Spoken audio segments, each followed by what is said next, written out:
Hello. I'm back.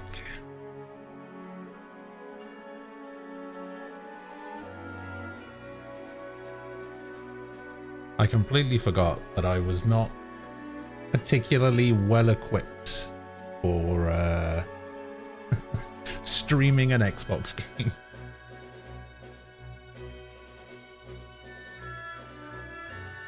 I think I've only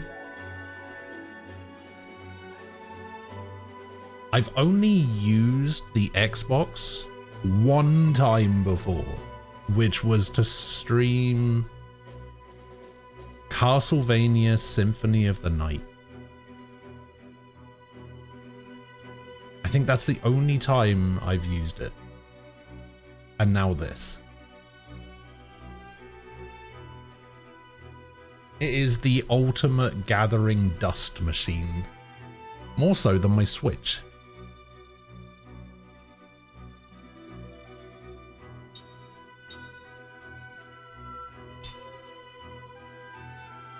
Oh my god.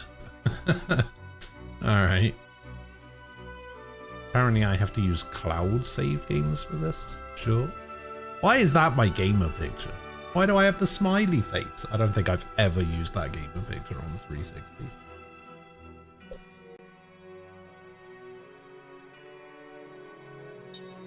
Normal, caption on, English, battle cursor, and let's save it. Battle auto input. Set battle command to automatic input by holding the confirmation button. Back row is also automatic, back row is not automatic. Okay. I don't know what that means, but we'll just leave that as it is, I suppose. Alright, normal. Okay, cancel. Music, sound effects. Let's lower this a little bit so I can turn it up over here instead.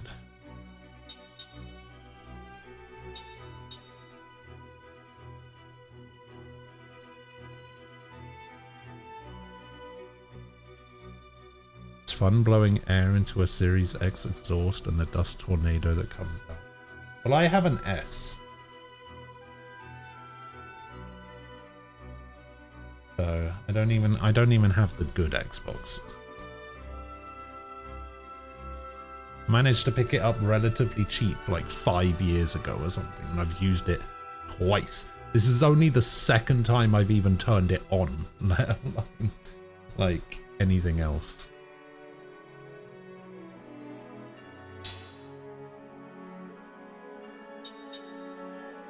Save these settings. Yes.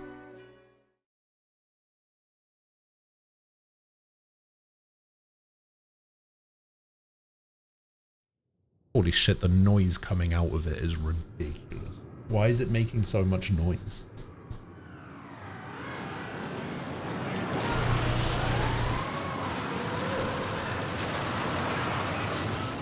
It's definitely going to be interesting to see if this game holds up as much as I think it should.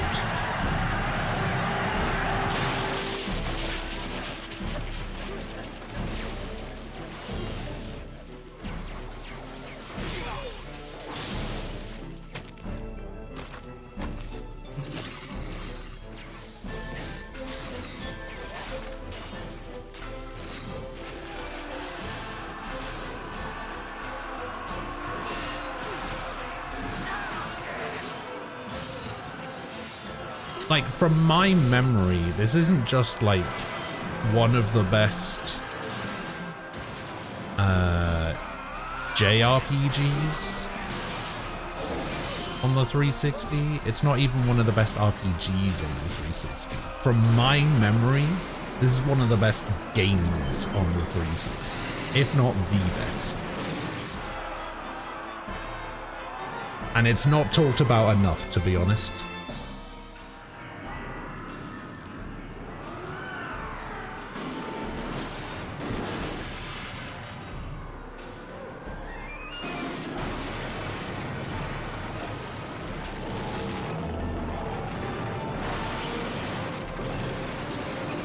have no idea why I keep getting Lost Odyssey and Last Remnant mixed up. Outer Worlds, Outer Worlds. Makes some sense. Yeah, I don't know. I don't know why you would get this on Last Remnant and stuff. They're at totally opposite ends of the spectrum when it comes to what I consider good games. Although, I don't know. Maybe Last Remnant isn't as bad as I remember. Whoa, got him right there. There's no way that guy's head is that far up at that helmet.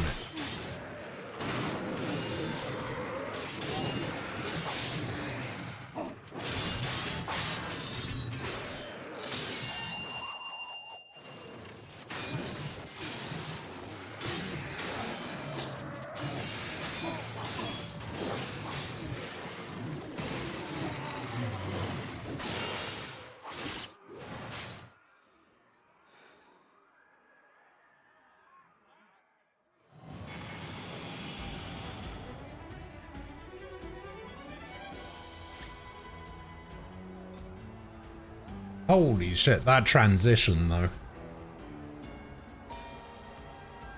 That transition was cool as hell.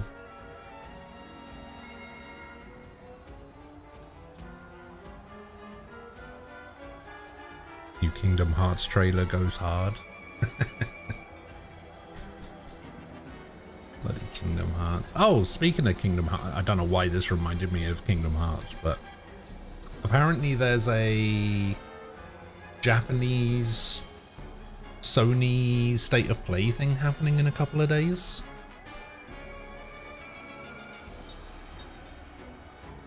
Should be fun.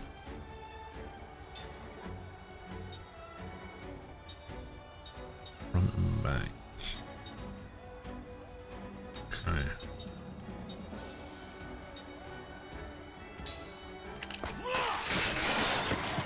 Boom. Aha!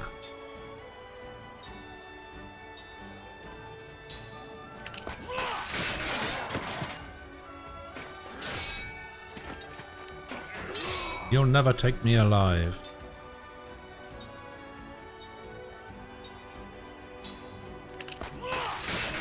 I actually don't know what the significance of attacking the different versions are. I think it's all pretty standard.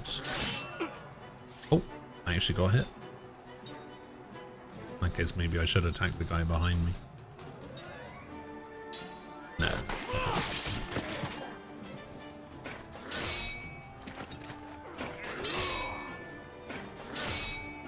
Aha.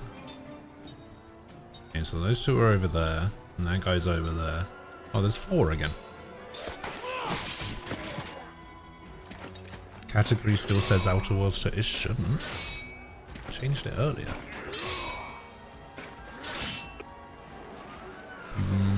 May need to refresh. Let me just double check. Oh, it does. Why does it say that? Why did it reset? It did change, right?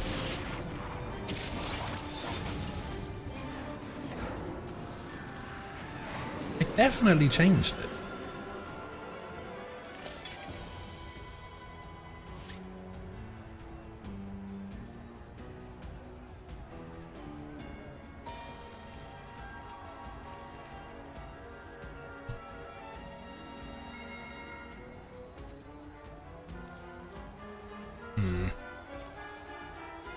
Nah, my keyboard is well and truly fucked. What else can I change? Can I change it on the app? Because my keyboard is done for.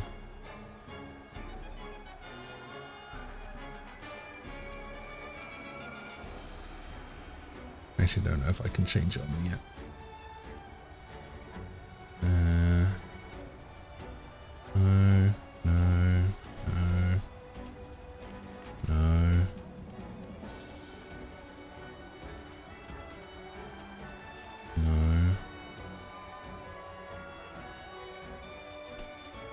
Yeah, I don't know how I'm going to do this with my busted ass keyboard.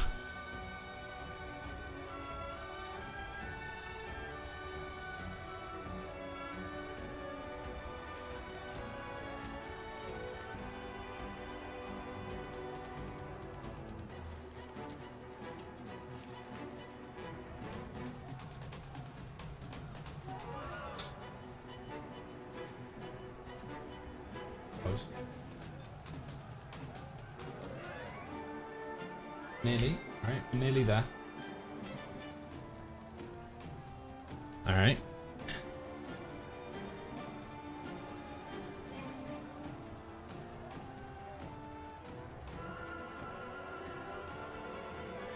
Okay. Alright. Changed it again. Did it change again?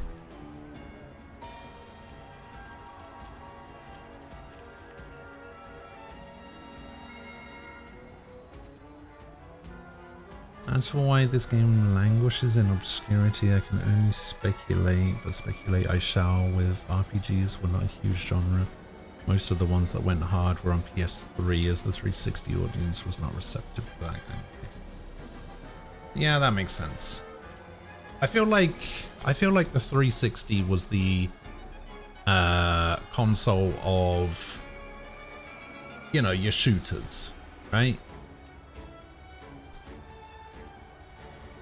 Like your Halos and your Call of Duties and your Gears of Wars and that kind of stuff.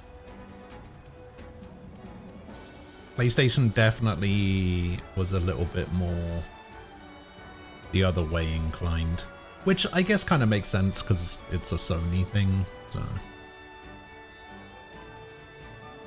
this game was of an era when watching a review of a game that didn't feature a generic stubbly guy growlily gunning down hordes in a generic brown landscape was a fascinating way to learn at least 3 new slurs. It does say Lost Odyssey now. Okay, good. Shaquilia, hello. Sorry, I didn't think you were on. What? Why? Why wouldn't I have been?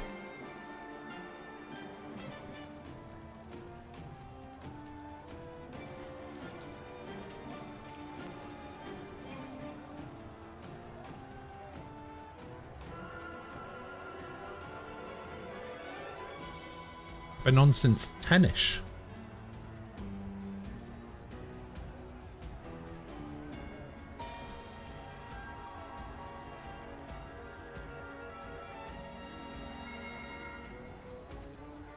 Also, there's no such thing as being late.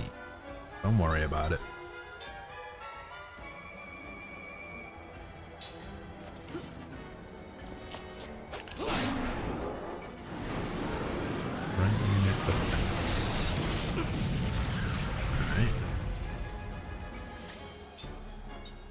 For the left unit.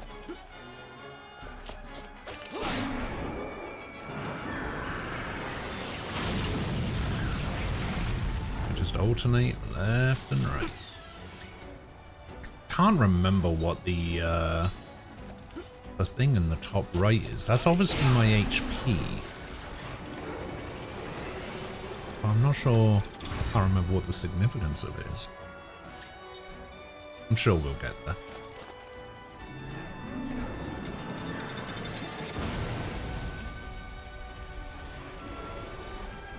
Alright, Frost.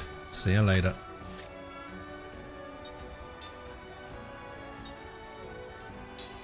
Have a good night. Oh, that was lucky I couldn't remember which one I hit. Okay, that number at the top is now 1 higher than my HP, so maybe it's not an HP thing.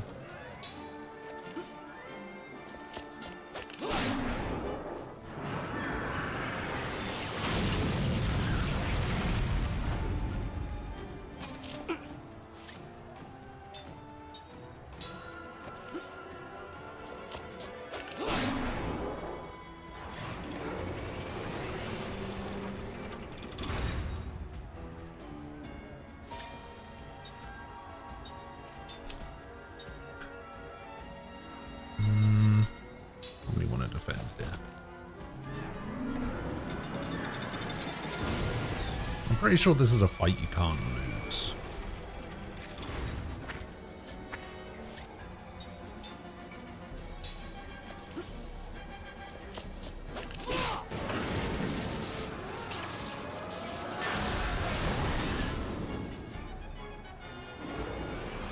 Magma Blast.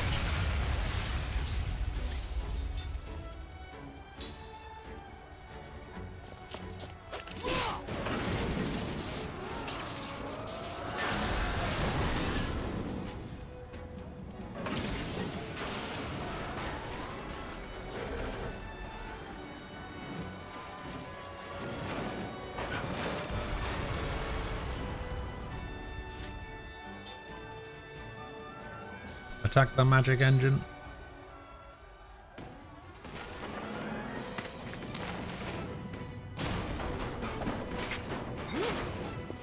Sense of urgency, please, Kime. Thank you.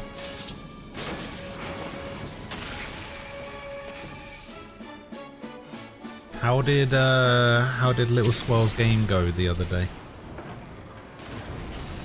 Whatever game it was, again, basketball, football, fucking, well, squash, water polo.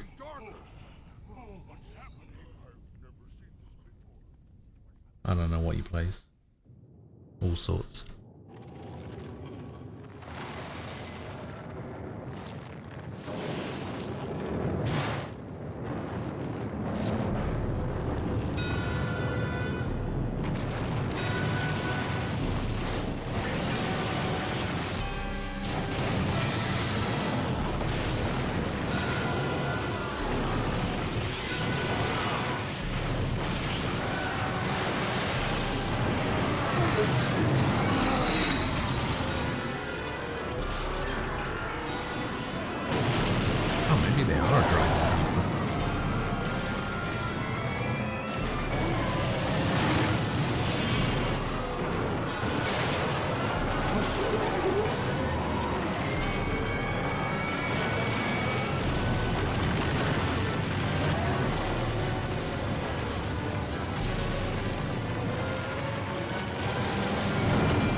Gauges, or don't worry about it, we'll explain it when it's relevant detail.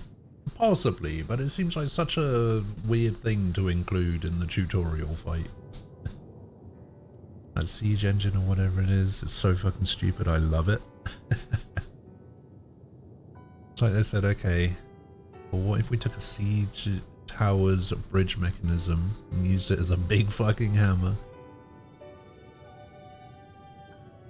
Wildly impractical as a military unit because it's slow. Can only hammer things right in front of it. Yeah. I don't know why Kime didn't just move slightly to the left. He could have avoided all that damage. Because it didn't seem particularly maneuverable. We lost both games. It was basketball. First game was bullshit, refs were making terrible calls, didn't call any fouls. Second game was better, still lost, but the calls were fair. Score was closer, came down to the last minute. First game was 34-14, second was 21-17. Damn. They didn't call any bird creatures? Oh shit. Well, you know, maybe if you had a couple more birds on your team, you would have won.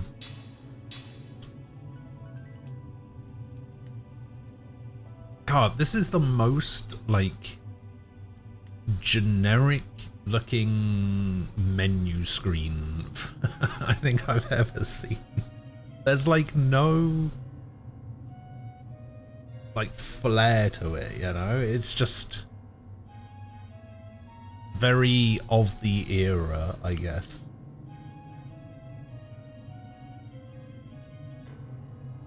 That, like, brushed steel look. One enhancement, one accessory. Okay. I have 10 healing medicines. Oh, I have a ring.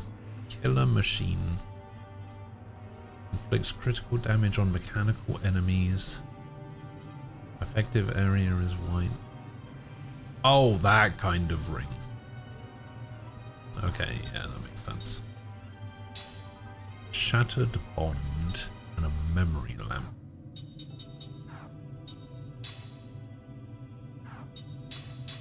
Can I actually equip it though? Oh, I can. Boom. Killer machine. Now machines will die before me.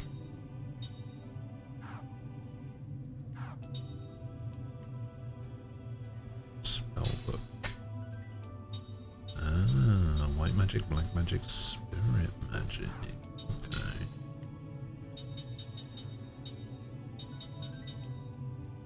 Front and back. Right. It's all coming back to me now. It's all coming back to me.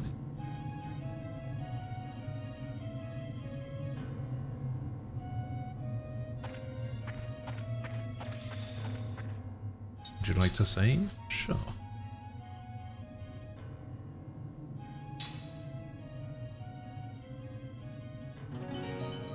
Holy shit, the save takes forever.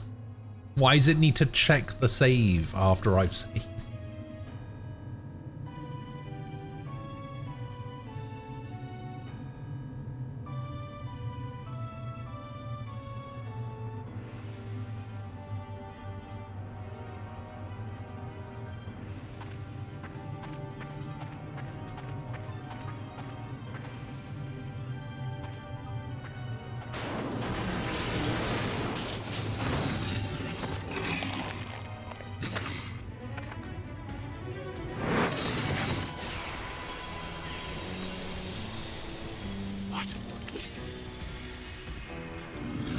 They're not dragons, they're dogs.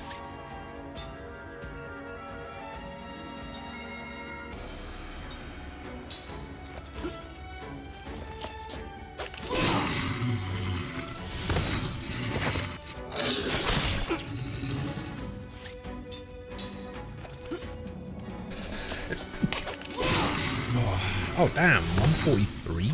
Only the strong survive. Money!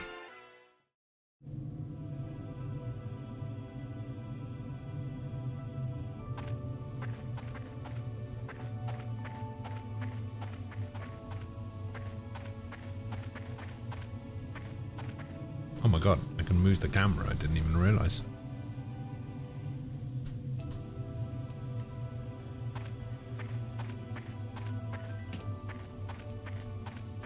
Yeah, I remember there's like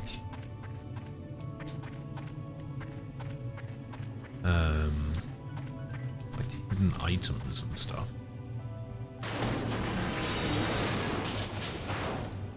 Yeah, like that.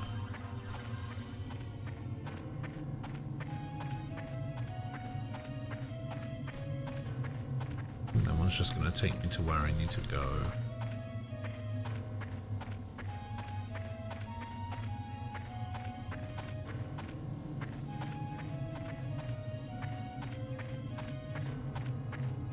This game, from what I remember, was like notorious for its achievements being like really frustrating. Like one was getting every chest or something, which I don't think I ever got.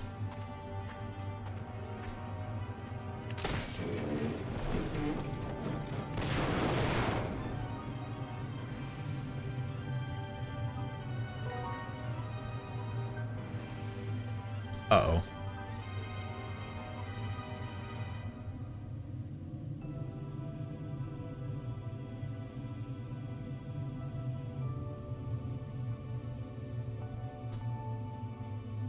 Romeo, hello. You the target ring system tutorial? Yes. To trigger the target ring system, you need rings. After you equip your character with rings, the attack command will bring up the target ring automatically. The target ring battle system adds assorted abilities to your normal attacks with weapons. While the target ring is activated, the target ring and time count will be displayed when you choose the attack command. When the time count starts, hold down the right trigger and release it when the outer ring is directly over the target ring. Hold down the right trigger? Oh, this is not how I remember this working.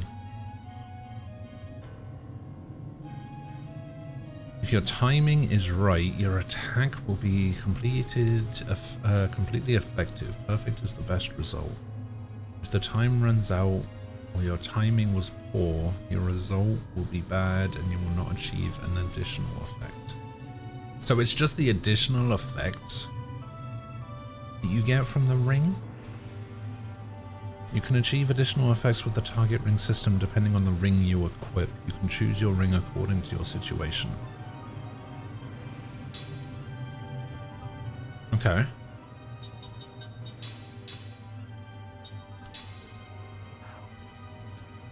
A brief glance at the Chivo list has reference to discs and there being 4 of them. I suspect this was a big fucker of a game. I do remember it being the case, yeah.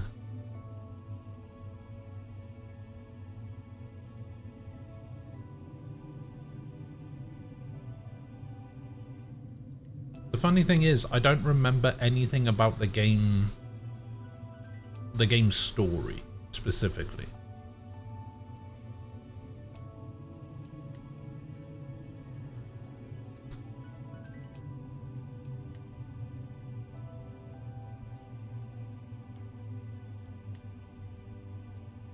I remember 1, 2, 3. I remember like 6 characters. And I remember the names of 3 of them. I remember a character that I don't remember the name of, but only slightly remember the look of. He's kind of like, I don't know, he's kind of like a big guy with like a flat top haircut and a goatee maybe, and he wears like a white like military uniform, I guess. I remember that guy. At least I think I'm remembering that right. I remember that there's a few characters that are like immortal and they don't learn skills the same way that like the non-immortal characters learn skills. Because like the non-immortal characters learn skills just by leveling up, from what I remember. But then the immortal characters have to learn skills some other way.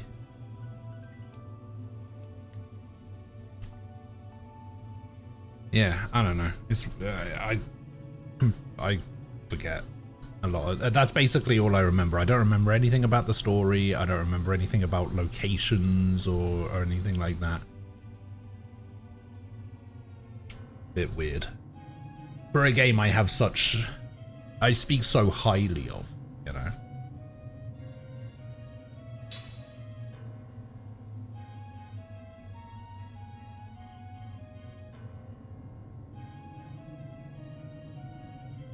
I'm trying to figure out if it's better to have Killer Machine on over Bruiser Ring. Like, yeah, this slightly increases attack damage, but this has so much better actions. But like, when am I going to fight against machines or magical enemies or spirit magic enemies, you know?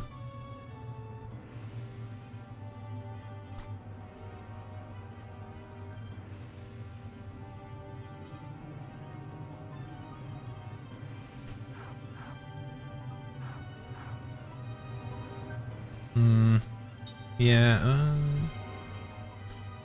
nah, you know what? Actually, I don't even know if this would make it harder. I mean, this even says at the bottom here, the most advanced anti-magic weaponry ring ever devised. Where did I even get this from?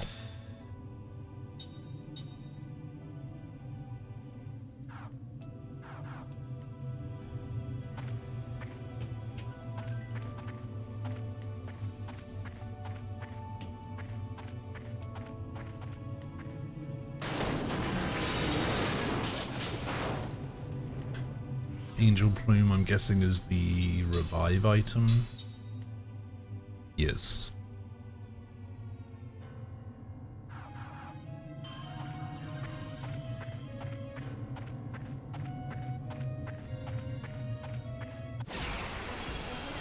Oh god, here we go. Let's take him down. 3 of them. Alright, so I have to hold down right trigger and then release the right trigger. Oh.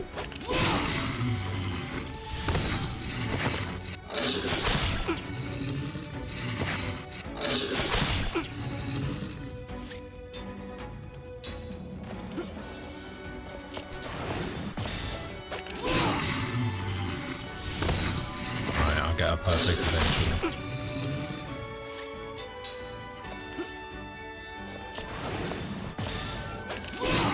No, I won't. Only the strong survive.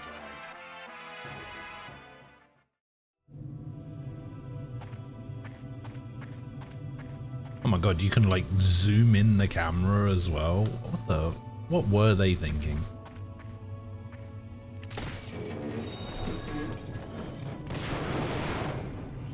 Mana Oib.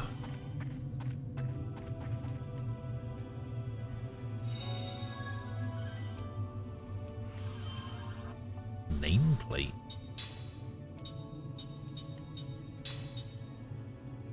Found dropped on the Highlands of Woe. Alright.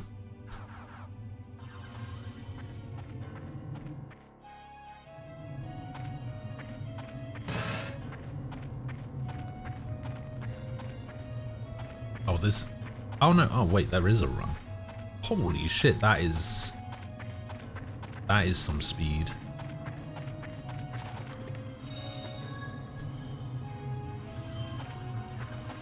Meow.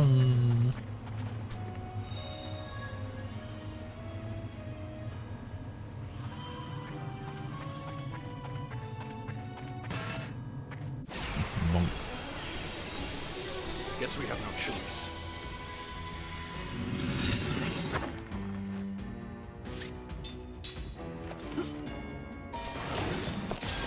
Aha!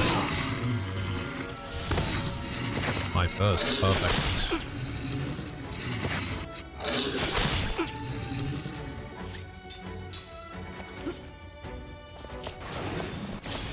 Aha! My second perfect.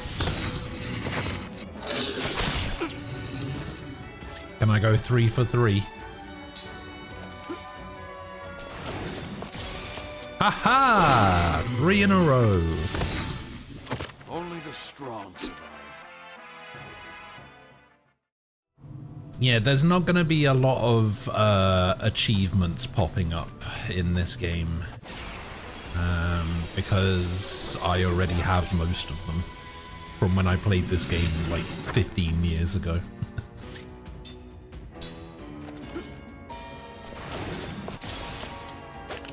Oh my god, 4 for 4. How does he do it?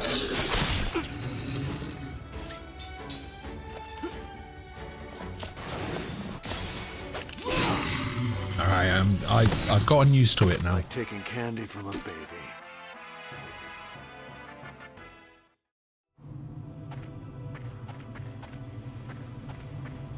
There's a little thing over here. No? Okay. Zoom.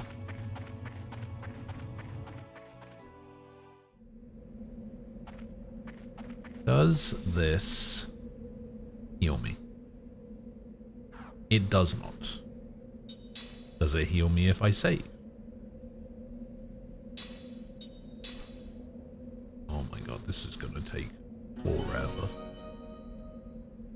Is there a way to play this game that isn't totally legitimate hardware?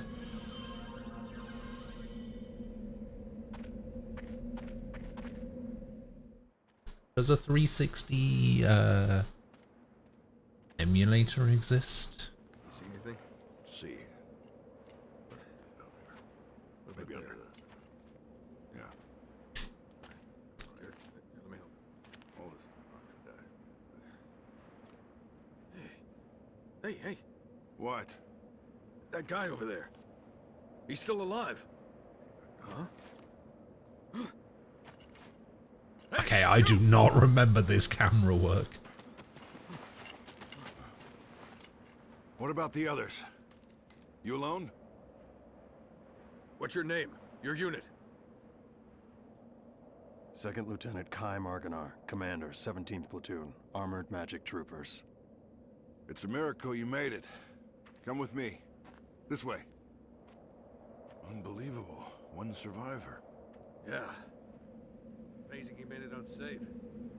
Especially in that outfit. Name, the voice sounds familiar.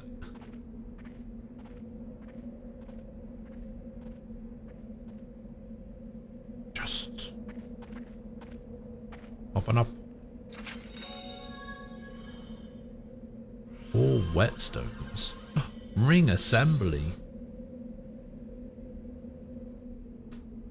You can assemble the rings you need for the target ring system using ring assembly. Remember that you need components for ring assembly.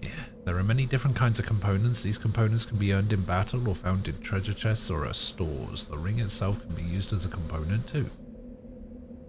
On the ring assembly screen, you will find the ring formula list. If you have the required components, you can assemble rings right away. Discover what's possible on the ring assembly screen. When you find new components, you will find new ring formulas as you obtain new components. You can filter the ring formulas by pressing the X bar, and then the formulas. So, okay. Now I just need to find a mind's eye. And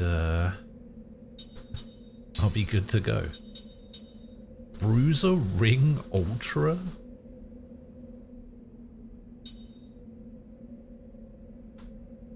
So this just makes a bruiser ring? So I can just make another one if I want to. I guess I don't really have to.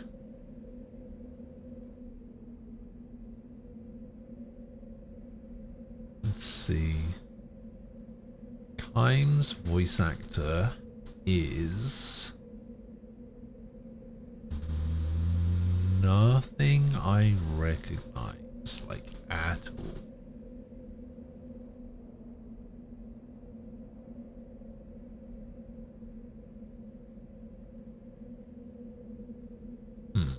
Why did his voice sound so familiar to me then?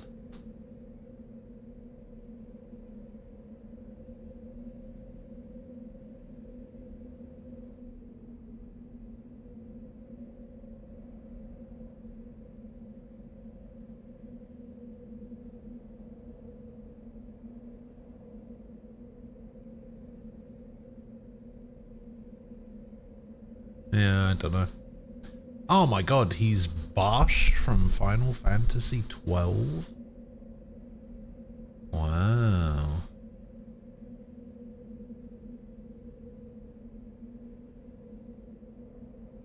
When did the re-release of 12 come out?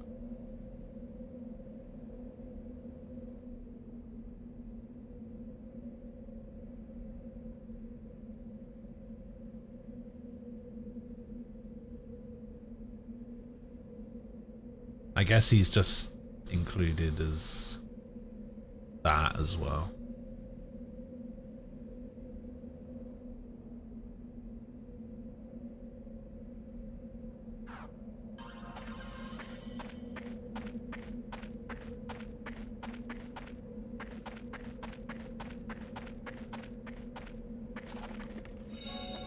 Healing medicine. Mana herb. Okay, and then that's where we found.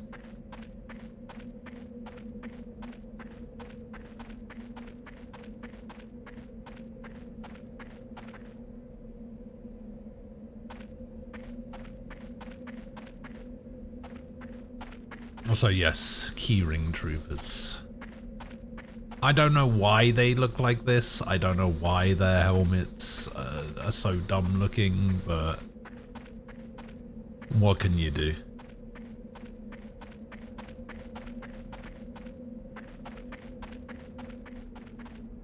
Board the armored car? Yes. We're pulling out! Let's move!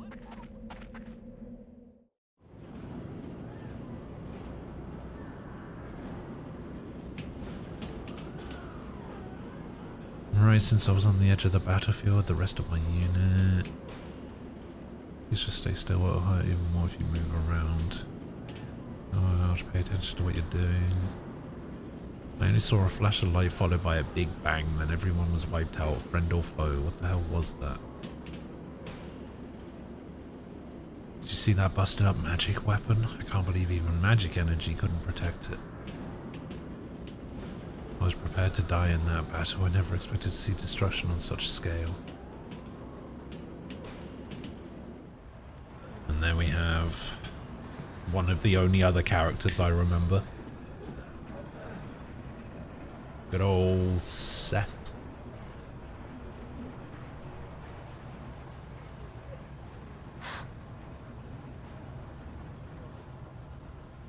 That's Officer Seth Balmore with the 43rd Magic Division. She's like you. She got out in one piece. Really? You two are walking miracles.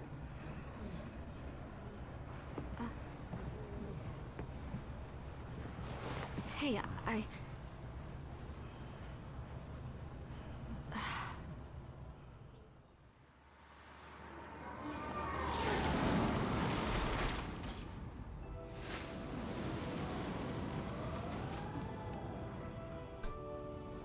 Damn, that thing's speedy.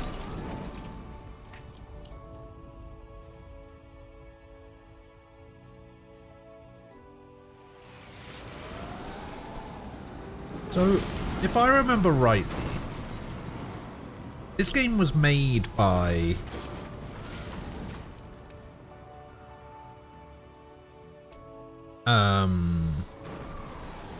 the Final Fantasy guy, right?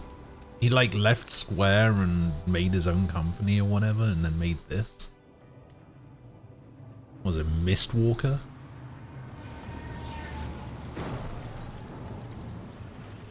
Sakaguchi, that's it.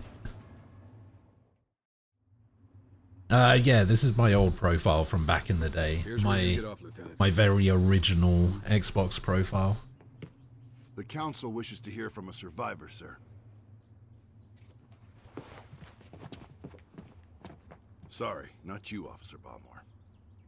Hey, I'm a survivor too. My 150,000 gamer score original profile. The one that I haven't actually added many points to for like 10 plus years. This way, Lieutenant.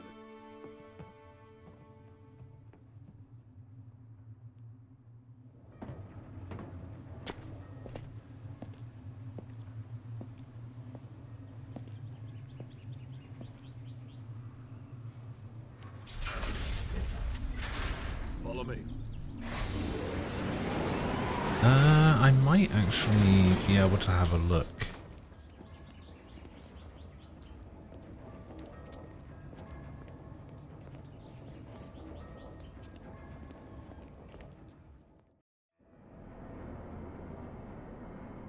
Let me have a look. Wait, what? Why did I sign out of my account? I didn't want to sign out of my account. I wanted to look at my Xbox profile. The fuck?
Yeah, welcome to your profile. Sure, sure, sure.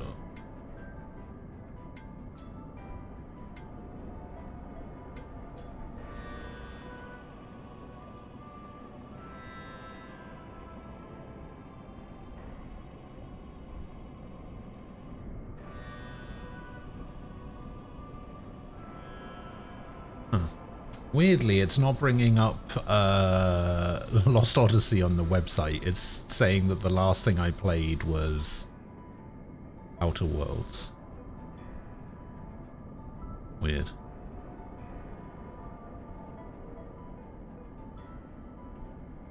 Yeah, I have 150,791 gamer score and I hate it.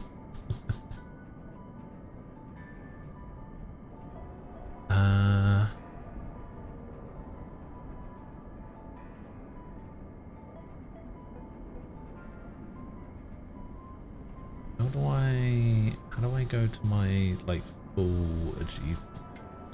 I mean, it says that I'm playing Lost Odyssey, it's just not coming up for some reason.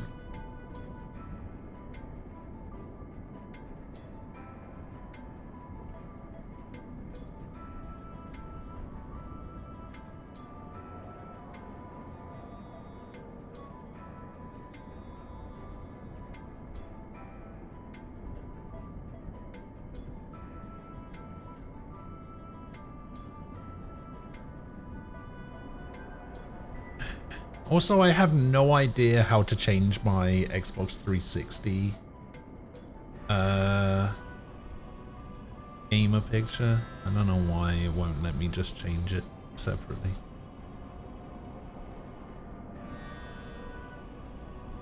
I also found out earlier that I had a message from somebody offering to buy my Xbox account.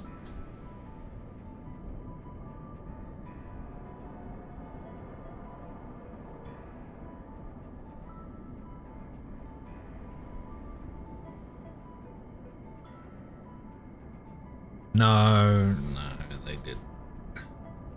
Alright, hang on, let me... See, I'm a little bit wary about opening the menu because for some strange reason they've decided that it wants to display all of my, like, personal information and shit on there. Wow, I have 940 out of 1100 gamer score for this game. I'm at 85%.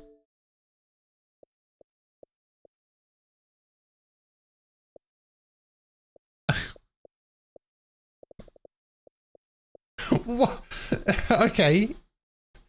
Okay, explain this one to me. Well, how the fuck am I supposed to... Alright. Fine. Sure. I guess this is what I'm dealing with then.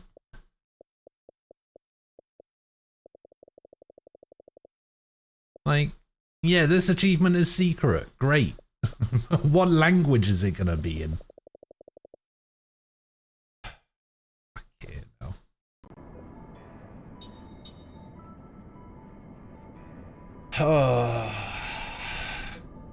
Fine, fine, fine.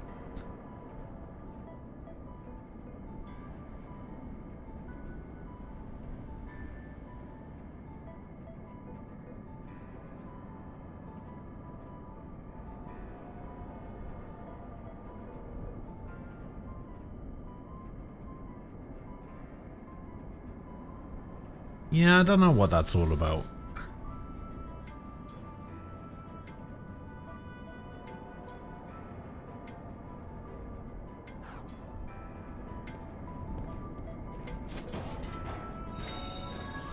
Whetstone.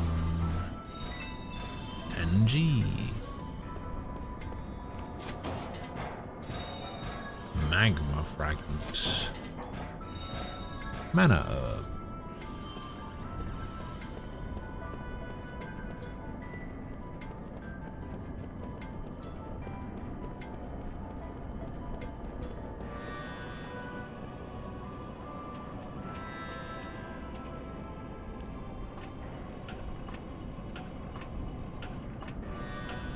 very slow climbing.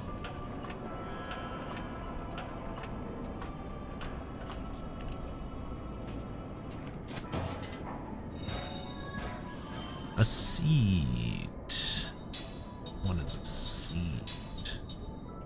A regular seed that you would find anywhere. Alright.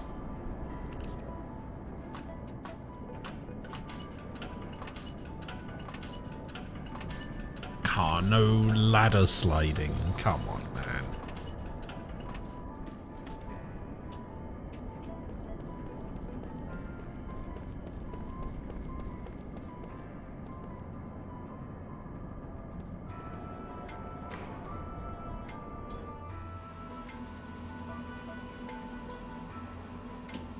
Alright.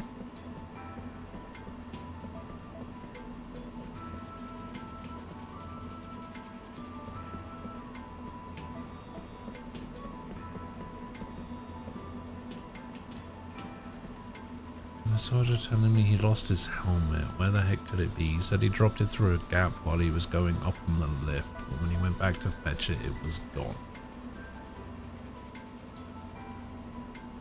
Can I go up here? We can.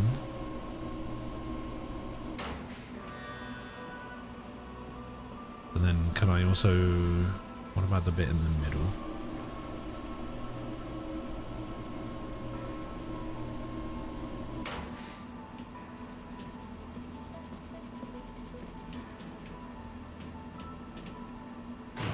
Oh, yeah, I can also go up them. Oh, I see the helmet.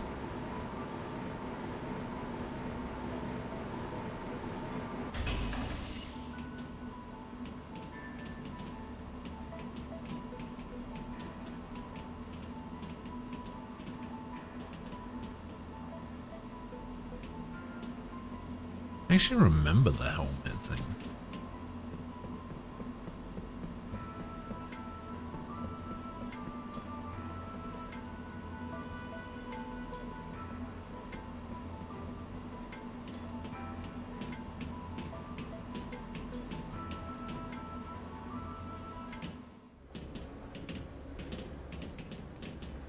Oh, I remember.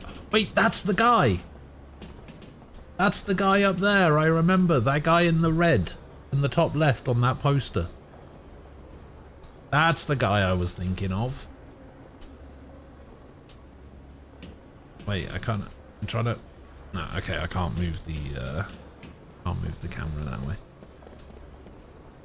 I remember there being something about. Yeah, these posters.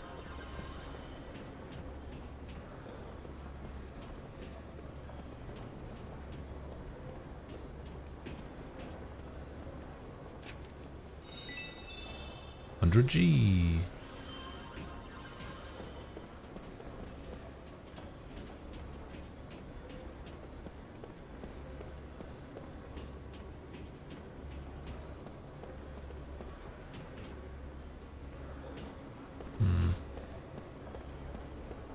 Can I like zoom out?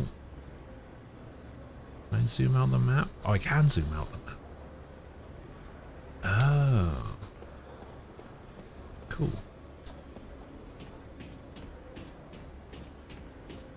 And that one we got.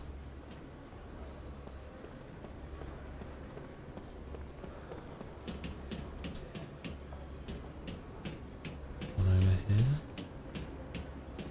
Seeing the weird circle thingies rotating at the bottom of the lights makes me wonder if those big hoops on top of the helmets serve some sort of magical could do. Could do, that's possible. Harvey, hello.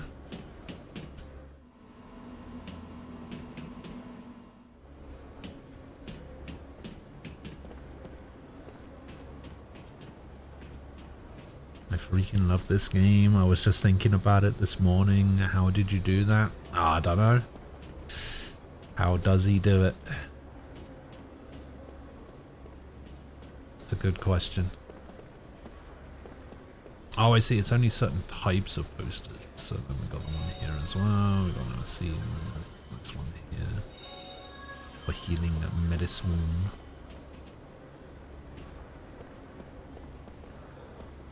I've been talking about replaying this game for like 5 years, and I just never got round to it. I could never like find the time or like commit to just doing it.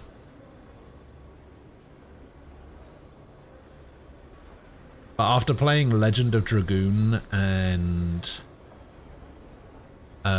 Shadow Hearts recently, I was just like, I mean, I've got to, right?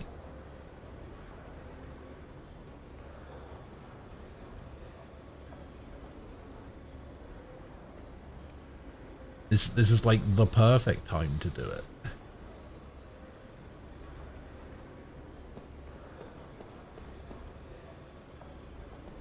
All aboard. We aboard? Oh, yep, we are aboard.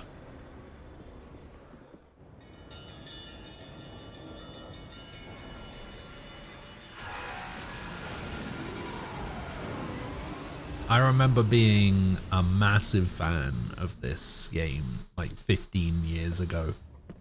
I've got nothing but good things to say about it, but I don't remember shit.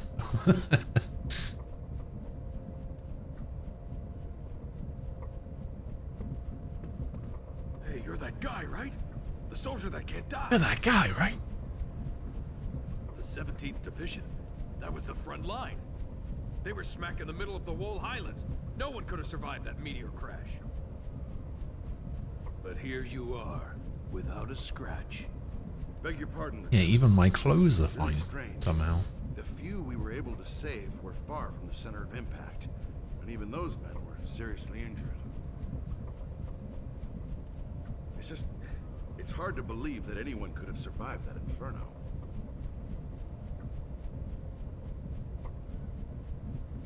Then don't believe it. The council won't like Oh that. yeah, I remember Kaim being a bit of an asshole to begin with. Come on, tell us. How'd you make it?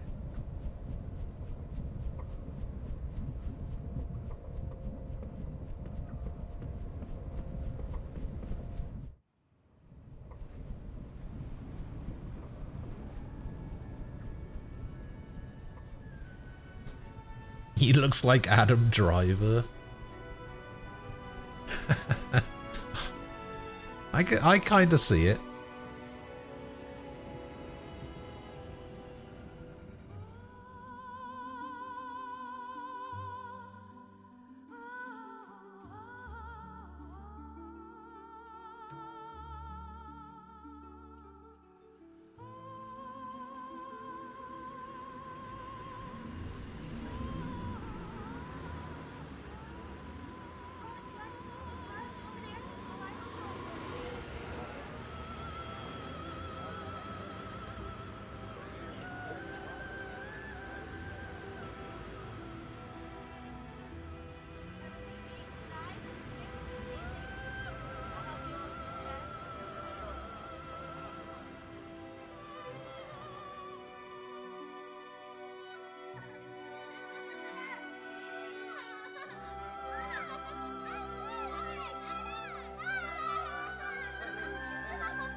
Beep, beep, beep, beep, beep, beep, beep, beep, beep. Lost Odyssey.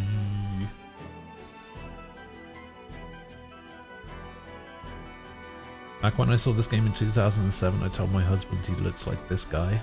My husband gets it all the time how similarly he looks to Adam Driver. Ah, yeah. It all comes full circle. Yes, yes.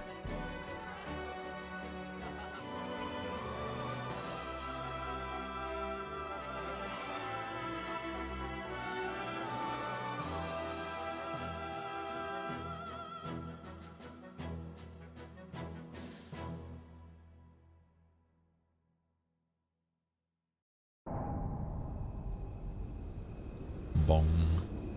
30 years ago. Don't say it like that, power Em. manifested itself. Why'd you have to ruin it? With its discovery came the magic industrial revolution. This power came to be called magic energy. Even now, there are none who can explain why this power, a power that merely lay buried within all living creatures, suddenly flourished as it did. Today, this magic energy permeates every corner of the world. It has changed the way people live, transformed the shape of industry, and has even altered the nature of war.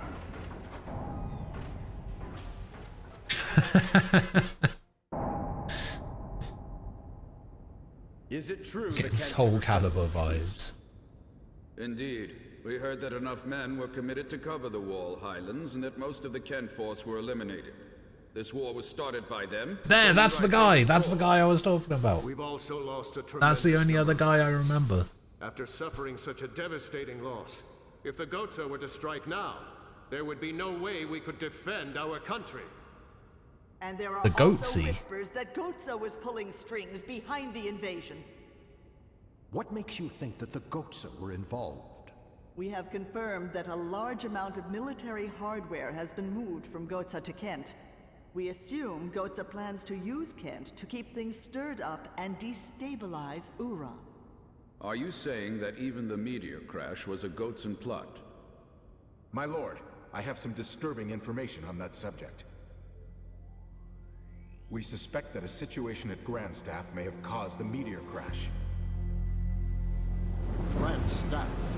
This is not the first time that stories about it have reached my ears. This is not confirmed, but magic energy may have leaked out of Grandstaff, interfered with something in outer space, and precipitated this disaster.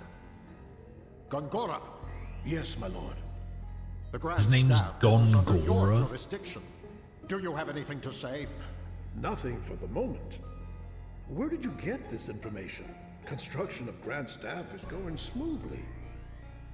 Now that the forces of Ura have suffered such devastating losses, I think we have no other way to protect our land except with the magic energy that Grandstaff will provide.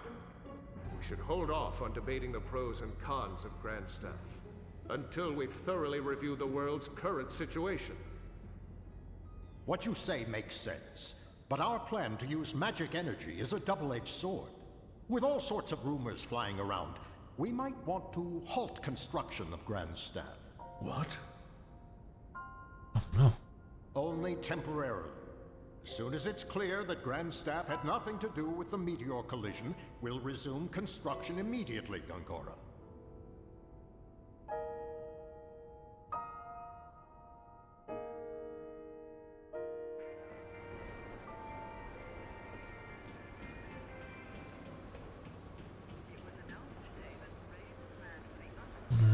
Central Station.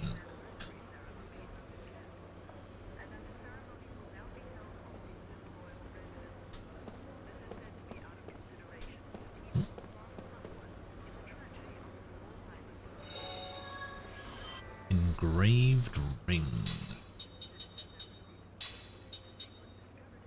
A ring lost by someone.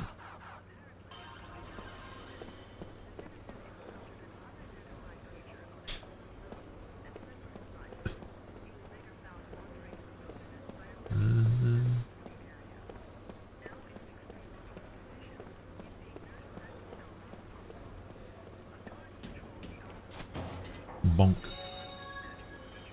Cold water stone. So these are all ring assembly components, right? Yeah. So magma fragment makes a flame ring. Cold water stone makes an aqua ring. I need guardian ore to make a bruiser ring ultra. Luckily I have this killer machine from somewhere. There was DLC for this game, right? Let me have a look at this. Maybe that's where I got the killer machine from. Maybe it's from the DLC. So there was the double bonus pack, which was a pre-order item that came with a Master's Secret Script and the Forgotten Song. So I guess I don't have those. And then there's a second DLC that was released April 25th, 2008 for 200 Microsoft points. This content includes a new dream, the Killer Machine Ring, and the Memory Lamp item, which I can access previously viewed cutscenes. Okay, so apparently I got the Killer Machine from the triple bonus pack for 200 Microsoft points back in 2008. And then there was the Seeker of the Deep for 400 Microsoft points, which had the new dungeon, which I don't think I've ever done. I've never done the Seeker of the Deep stuff.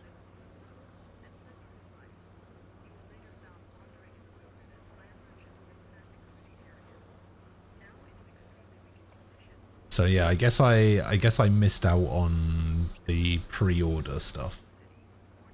I guess I never pre-ordered.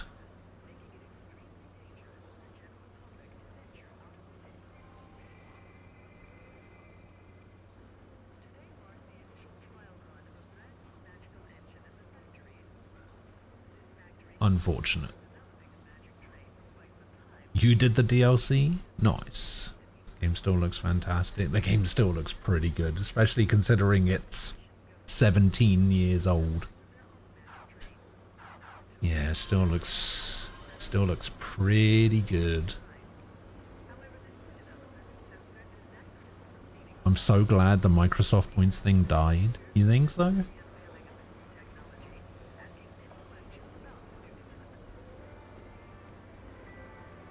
You were 17 when this came out? I was...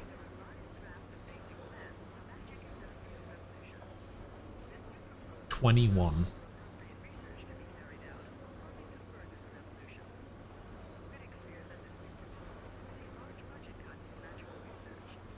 Wait, yeah, 2008? Yeah, I would have been... No, hang on.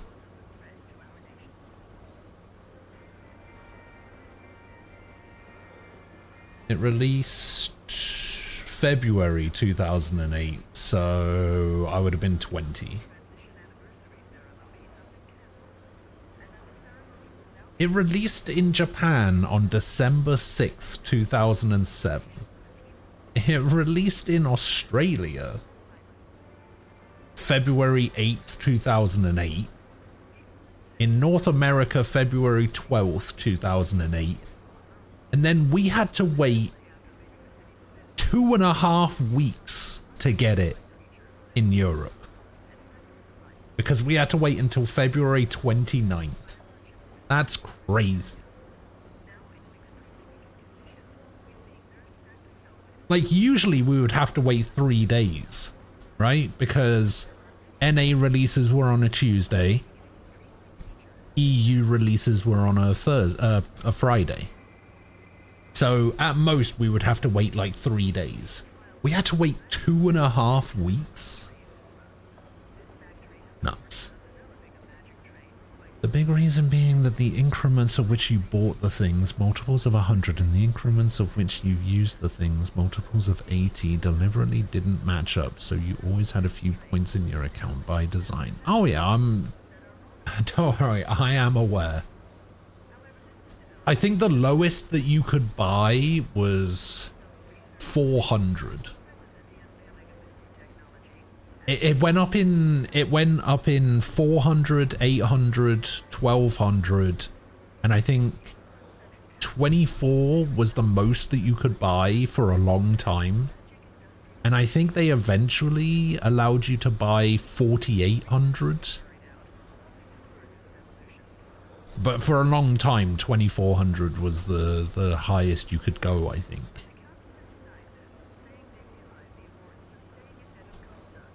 But yeah, like, I think a lot of the Xbox Live Arcade games were 200 and... I want to say like 200, like weirdly like 240 points or something. Which, like you said, by design, didn't match up properly with, you know, going down to exactly 0. Or being able to buy 2 things without having to buy another 400 points.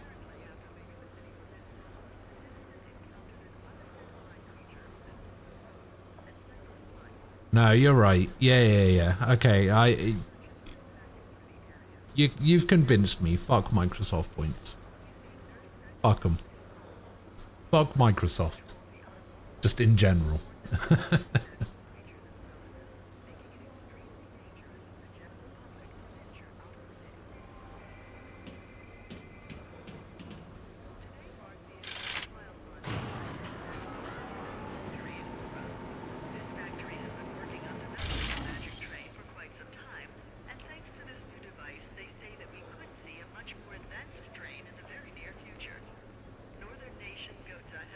I can't tell if this game still looks like kind of good because it looks slightly blurry.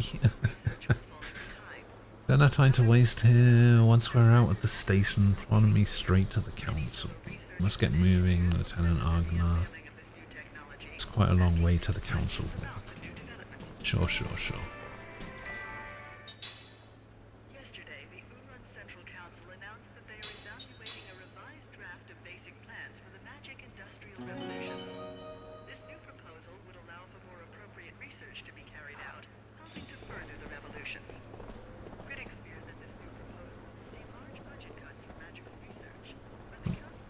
Poster.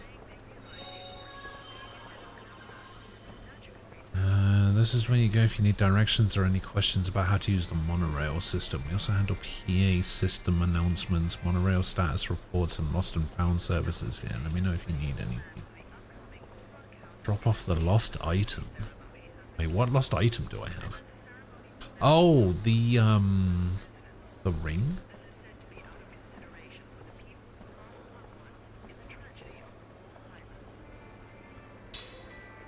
I believe we just had someone inquire about this earlier. The ring was a gift from the owner's fiancé. He was a young soldier and he was quite distraught.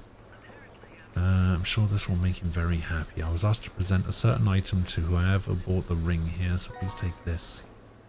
A cure-all.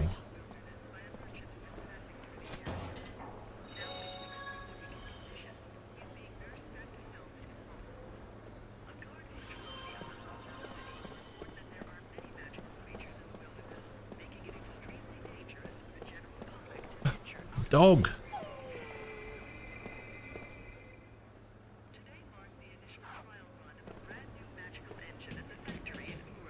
Are we going? He keeps looking around. Like every time he walks past something, his head just like turns on a swivel.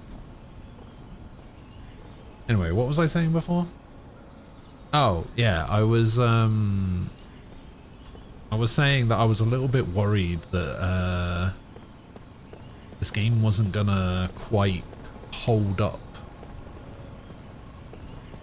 to my recollection of how good I remember it being and how much I liked it when I was younger.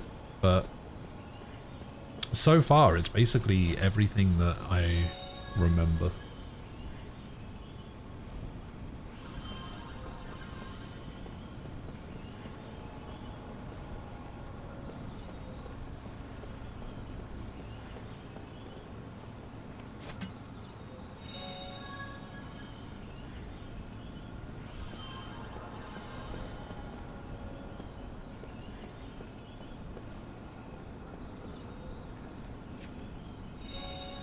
Seed.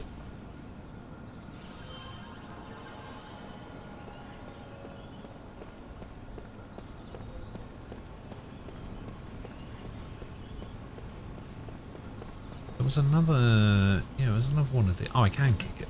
I just didn't.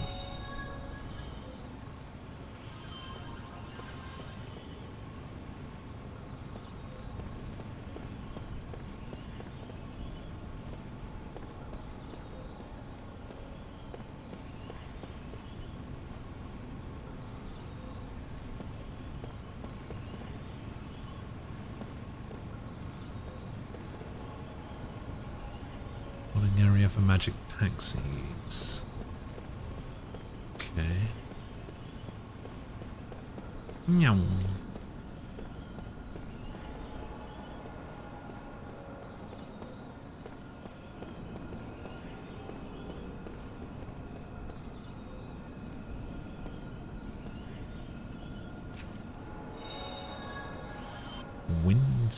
What's that? Wind seal leaf? Wind seal leaf inflicts wind damage. The visuals are, yeah, this is clearly a 7th gen game, but I think 7th gen visuals are fine. Are they better now? Yeah. Is it worth bloating budgets and schedules by an order of magnitude? Fuck no, it wasn't. My kindred spirit. I saw a thing on Twitter earlier that was like, somebody was talking about how in Red Dead Redemption 2, they were talking about how like all of the clouds in the entire game are individually like rendered as like actual objects in the world that you can fly through. Like if you have like no clip or something, right, you can just like actually go up into the sky and like fly through all the clouds and everything. And somebody just responded by saying something like, the reason, like, you're acting like this is a good thing because this is the reason why the budgets for games are getting ridiculously out of hand and why GTA 6 keeps getting delayed indefinitely and all of this kind of stuff, and basically making out like it's a good thing when clearly it's like the most unnecessary thing you could possibly need.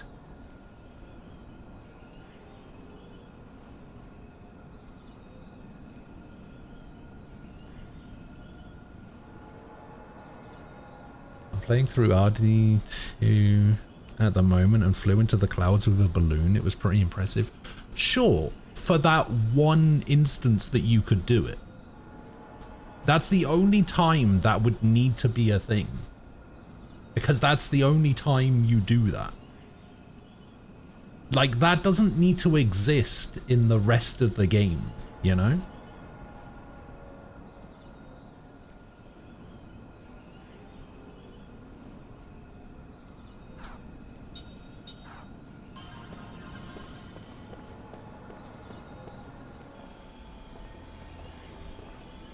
City of Ura.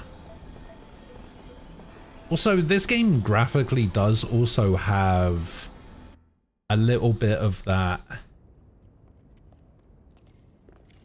Like, it's not too bold with its colors, right? It's quite normal looking, but it does also look a little bit bland, I guess. I am Roxian, chairman of the Central Council of Ura. Well, Lieutenant, it seems people are calling you the Immortal. We've heard there were almost no survivors from Ura or Kent after the meteor crashed on the Highlands, and yet you appear to be unharmed, even though you were presumably this game has like this point of impact. Tell me, how did you survive? I don't know. It looks like this. It has this like weird, My lord, please like allow me to desaturation explain. filter over it to like dull the colors a little bit. Fine, speak. Thank you, my lord. Actually, this man is immortal thanks to my magic energy. He is under a spell of immortality that I conjured. Oh, I don't remember that. I wish to know more. This immortality spell, how does it work? I don't know. What? Are you saying that you don't know about the spell cast on you? I don't remember. I recall nothing. My lord, this man has lost his memory. However, he is skilled in magic energy. So I have been studying his abilities. Then what can you tell us, Gongora? With all due respect, my lord, the spell is a curse. It is said that merely hearing it brings death near. For the safety of everyone, it is better that the spell be kept secret. Very well. Since I trust So your study easily opinion, I trusting. shall take your word that we should not know the spell. Death is determined by fate, and one cannot fight it.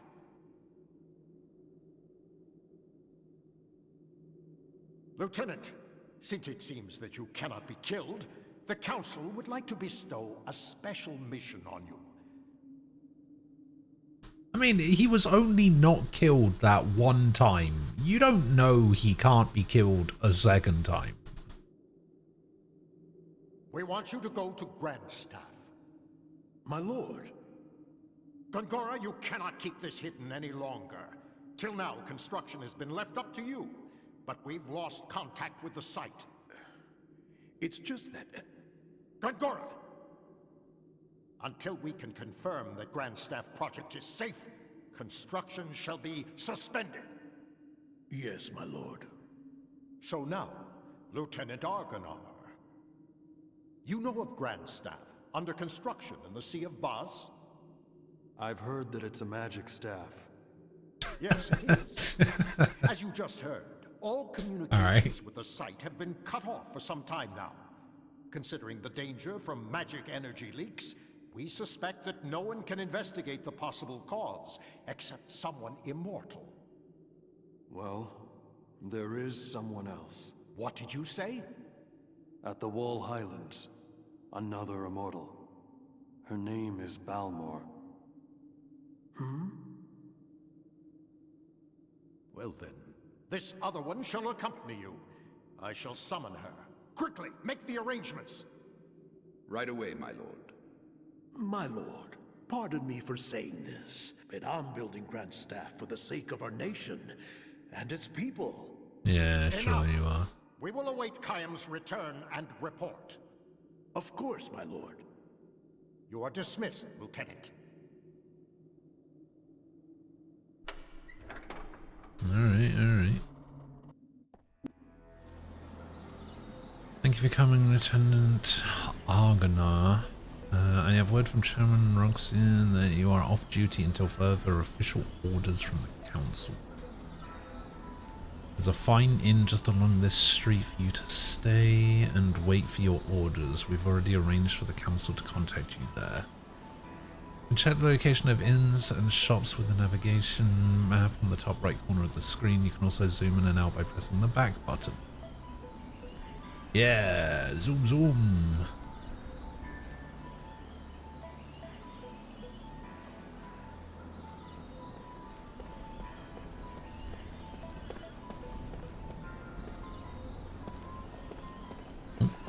Booster.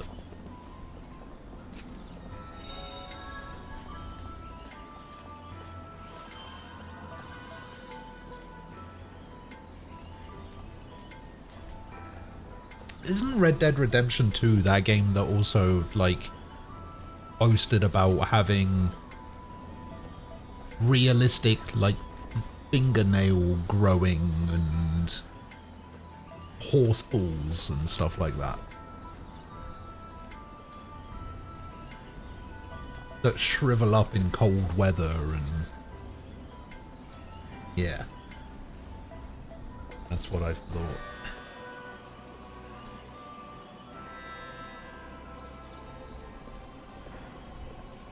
See, here's the thing, right? Like, back then everyone was like, oh man, how far can we push graphics and realism and stuff like that? I feel like we've gone too far in the other direction now. Like, I think we've pushed too far. Yeah, Japanese characters are never depicted with body hair except on their heads. Yeah.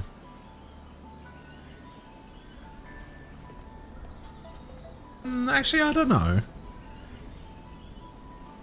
You see chest hair every now and again.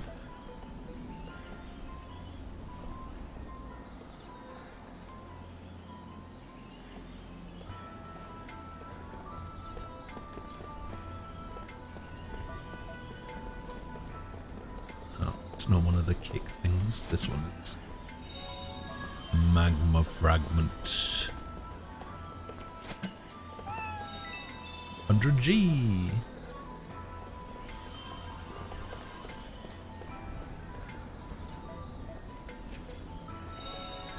Seed. How many of these seeds do I have now? I don't even know what they're used for. But I have 5 of them.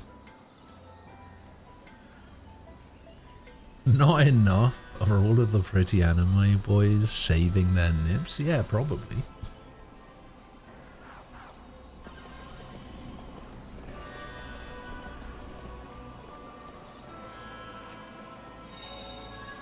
Healing medicine.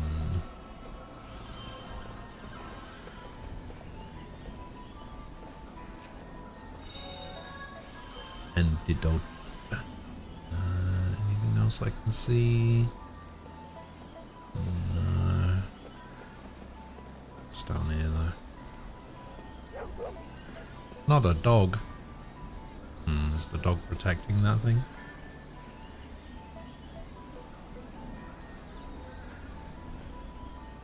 You give them to some character and you get stuff.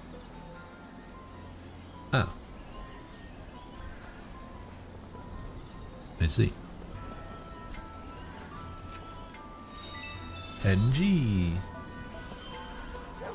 Alright, sorry dog. I'm probing the pot. 2 whetstones.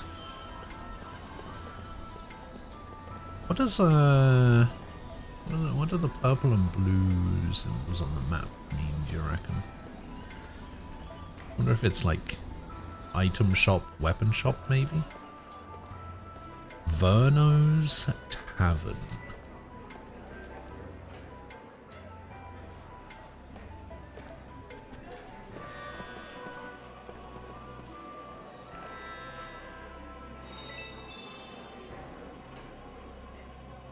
G.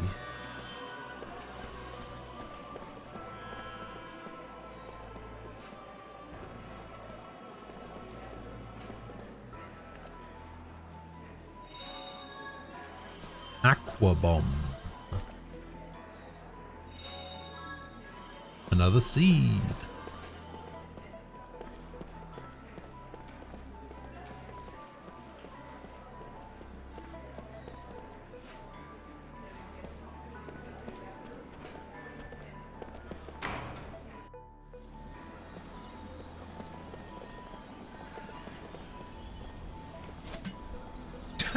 I like how he kicked that while he was staring at a different guy.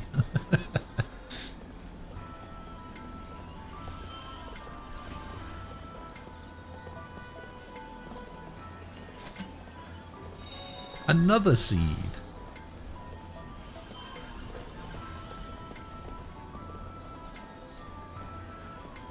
Alright, and what is this? Okay, so the purple one is Barcus Arms and Armor.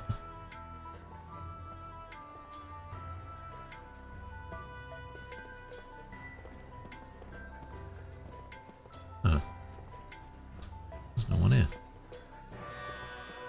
Who are you?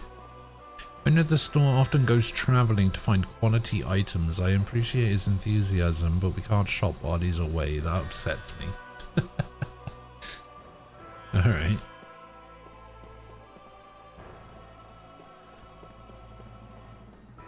Okay, so purple is weapons. Weapons and armor. And then this one is magic, surely. Oh, no, I guess this is advancing the story. I propose that Gongora be removed from Grand Staff Project, with control transferred to this council. Oh, they're ousting him. That doesn't seem fair. Until Lieutenant Argonar completes his investigation, I propose that Gongora be confined to his residence under surveillance. Those who disagree with my proposal, raise your hands now. It appears I have no choice but to agree. I see there are no objections. It is decided. Wow. They were like, fuck this guy.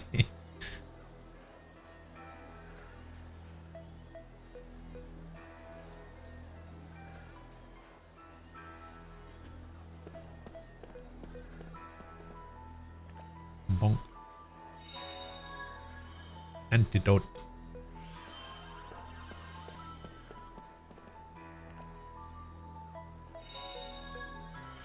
Another seed. Well, at least I'm getting a lot of these seeds.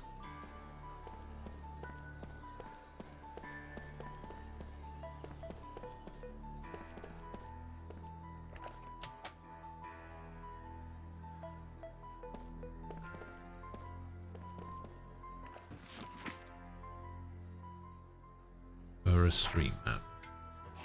Grey Gate, downtown, the palace.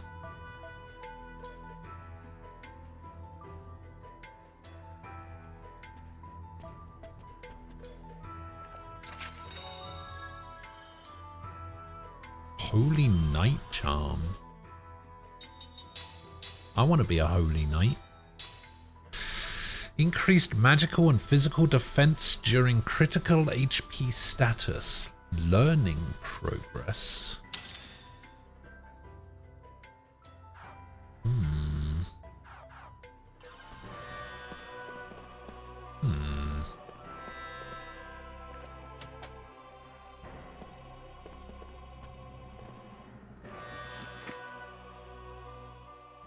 Pittsburgh, have any questions? Can you write them down? We came here for our honeymoon. We'll never forget this experience of a lifetime. We'll treasure it forever. Thank you. Rain the whole time. How could I have any fun? Like bad weather just follows me around. The soldiers were loud. Everything was so expensive. I just want to go home. At least the girl was really cute and her food was good. It's my first time in the city. It's been an interesting and meaningful trip. I'd like to visit again. Came here to send my son off to the army. He's such a kind-hearted boy. I'm worried that he won't fit in with those military types. I just pray that he'll be back safe. I rode on the monorail. I saw the castle. I played with the dog. I'm going to go to my grandma's house tomorrow. I can't wait. Alright.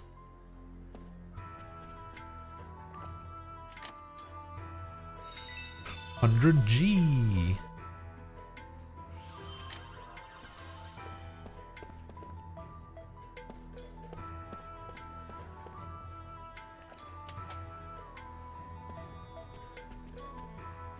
Oh, sorry, my bad. Didn't mean to go into your room.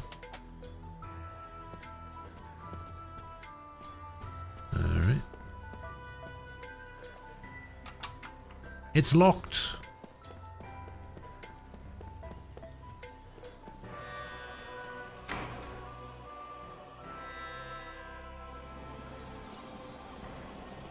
Okay, so we came in from this direction, right? So we haven't been this way.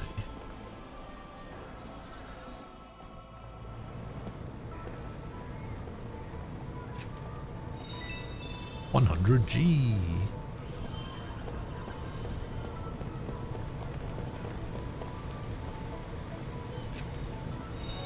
A seed.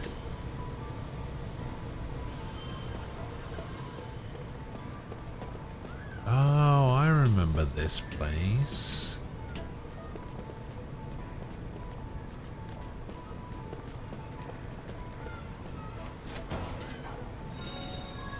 Three whetstones.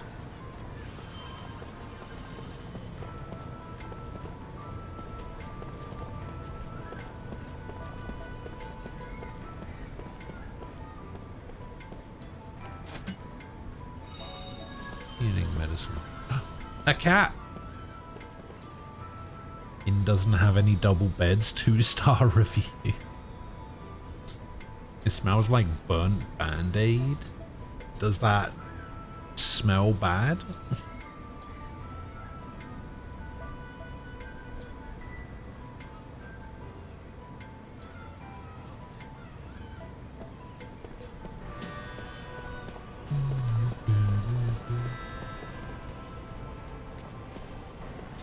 Can I kick the ball? Oh my god, I can. Aha!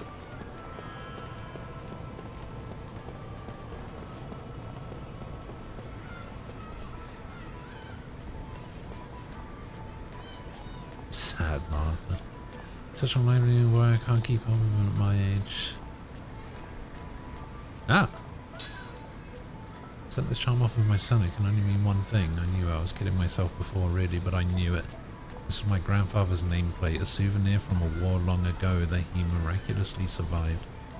He told me that a fellow soldier saved his life in that war, but I suppose his nameplate wasn't enough to do the same for my son. Thank you for taking the trouble to bring this to me. There are so many families in this war with nothing to remember their departed by. I want you to have this. I hope you make it to retirement. 2 poison. Why would you give me poison oil? Occasionally causes poison. I need 4 sticky takes. Some people like the smell of glue, but I don't, so make of that what you will. Depends what type of glue, I guess.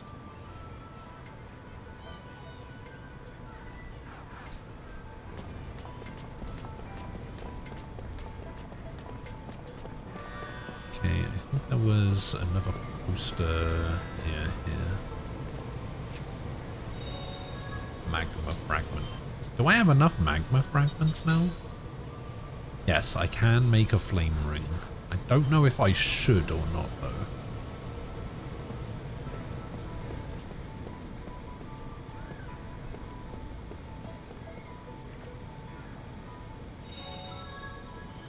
Cold water stone. Seed.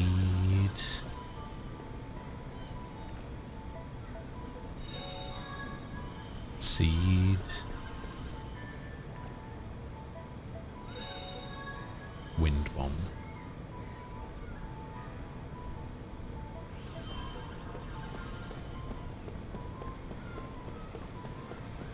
And what's this? Oh, that, I guess that goes to the palace.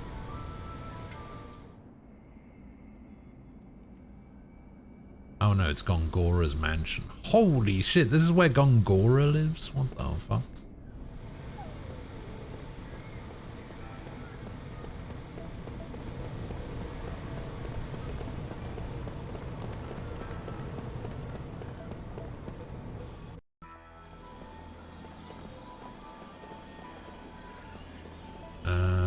This is right.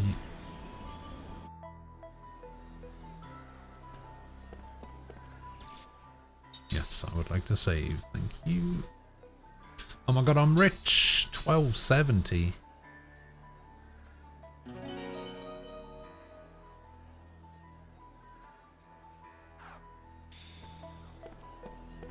Actually, I don't know if I'm rich because I don't know how much things cost yet. Welcome, the council has told me about you. Please enjoy your stay.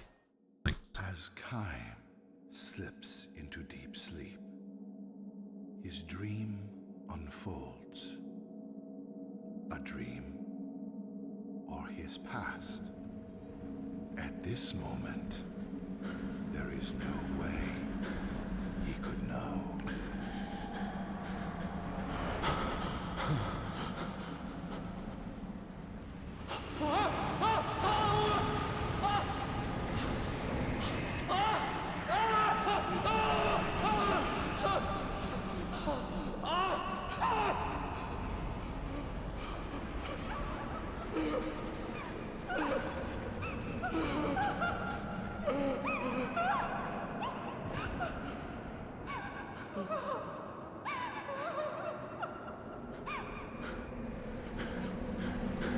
Oh, it's the only other character I remember.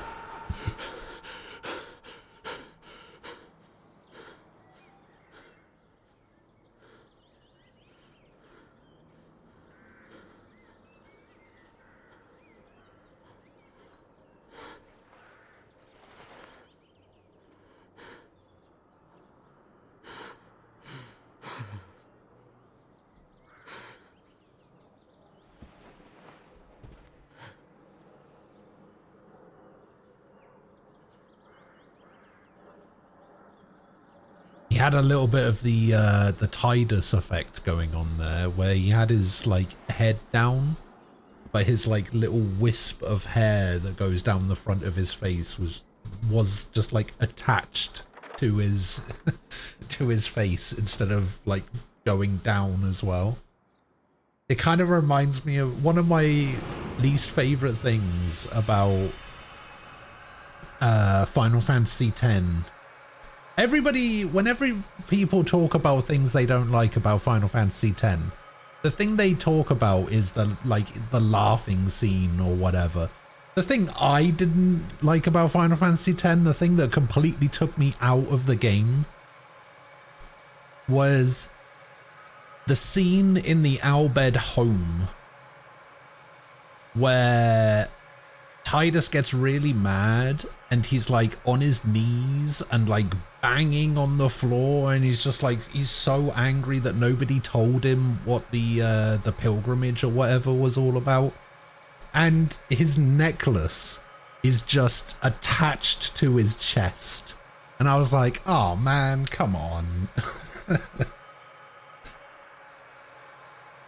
That's the part that just like took me completely out of the game. At that point I was just like, ugh.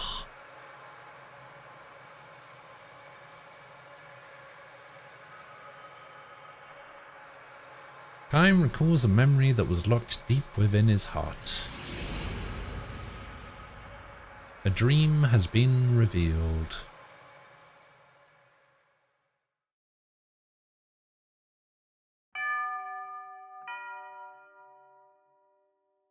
Family members have tears in their eyes when they welcome Kaim back to the inn from his long journey. Thank you so much for coming. He understands the situation immediately. The time for departure is drawing near.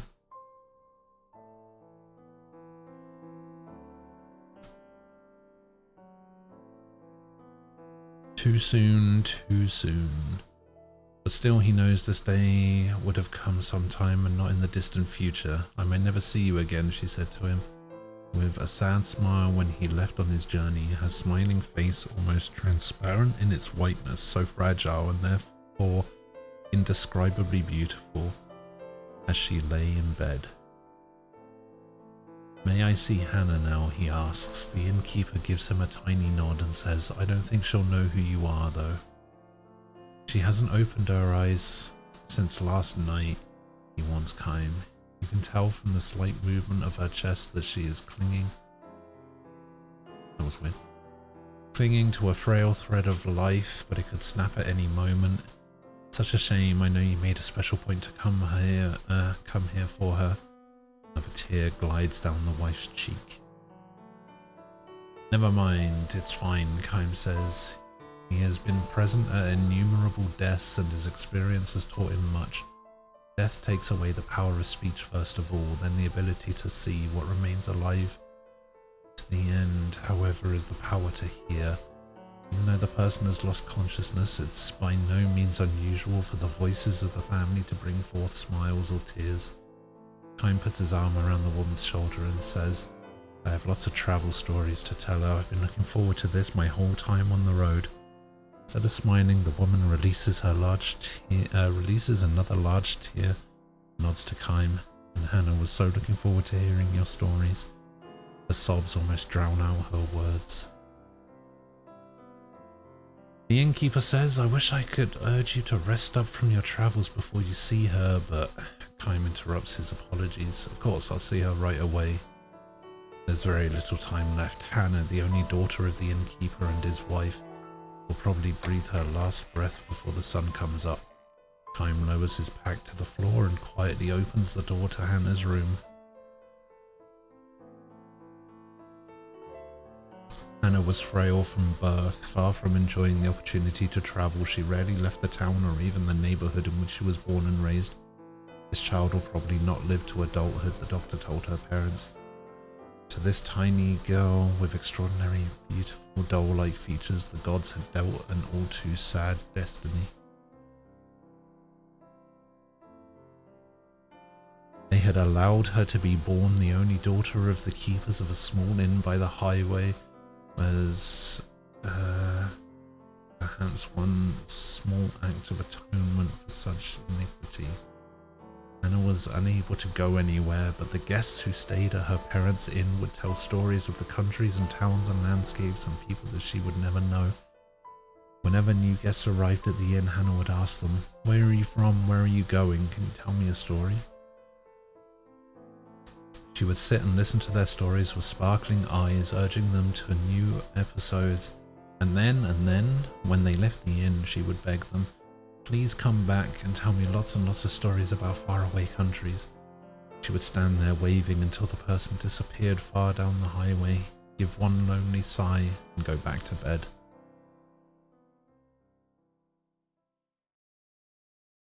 Hannah is sound asleep. No one else is in the room, perhaps an indication that she has long since passed the stage where the doctors can do anything for her. Kym sits down in a chair next to the bed and says with a smile, "Hello, Hannah, I'm back." She does not respond. Her little chest, still without the swelling of a grown woman, rises and falls almost imperceptibly. "I went far across the ocean this time," he tells her. "The ocean on the side where the sun comes up. I took a boat from the harbour way far beyond the mountains you can see from this window. And I was on the sea from the time the moon was perfectly round till it got smaller and smaller and then bigger and bigger until it was full again. There was nothing but ocean as far as the eye could see, just the sea and the sky. Can you imagine it, Hannah? You've never seen the ocean, but I'm sure people have told you about it. It's like a huge, big, endless puddle." Kym chuckles to himself, and it seems to him that Hannah's pale white cheek moves slightly. She can hear him, even if she cannot speak or see. Her ears are still alive. Believing and hoping this to be true, Kym continues with the story of his travels. He speaks no words of parting. As always with Hannah, Kym smiles with a special gentleness he has never shown to anyone else. And he goes on telling his tales with a bright voice, sometimes even accompanying his story with exaggerated gestures. He tells her about the blue ocean, he tells her about the blue sky. He says nothing about the violent sea battle that stained the ocean red. He never tells her about those things.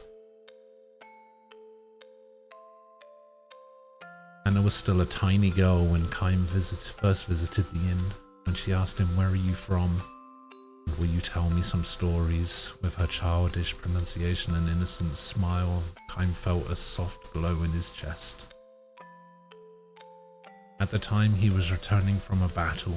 More precisely, he had ended one battle and was on his way to the next. His life consisted of traveling from one battlefield to another, and nothing about that has changed to this day. He's taken the lives of countless enemy troops and witnessed the deaths of countless comrades on the battlefield. Moreover, the only thing separating enemies from comrades is the slightest stroke of fortune. Had the gears of destiny turned in a slightly different way, his enemies would have been comrades and his comrades' enemies. This is the fate of the mercenary. He was spiritually worn down back then and feeling unbearably lonely. As a possessor of eternal life, Kym had no fear of death, which was precisely why each of the soldiers' faces distorted in fear, why each face of a man who died in agony was burned permanently into his brain. Ordinarily, he would spend nights on the road drinking, immersing himself in an alcoholic stupor, or pretending to. He was trying to make himself forget the unforgettable. When, however, he saw Hannah's smile as she begged him for stories about his long journey, he felt a far warmer and deeper comfort than he could ever obtain from liquor. He told her many things. About a beautiful flower he discovered on the battlefield. About the bewitching beauty of the mist filling the forest the night before the final battle. About the marvelous taste of the spring water in a ravine where he and his men had fled after losing a battle. About a vast bottomless blue sky he saw after a battle. Just battle, battle, battle. He never told her anything sad. He kept his mouth shut about the human ugliness and stupidity he witnessed endlessly on the battlefield. He concealed his position as a mercenary from her, kept silent regarding his reasons for traveling constantly, spoke only of things that were beautiful and sweet and lovely. He sees now he told Hannah only beautiful stories of the road like this, not so much out of concern for her purity, but for his own sake. Staying in the inn where Hannah waited to see him turned out to be one of Kym's small pleasures in life.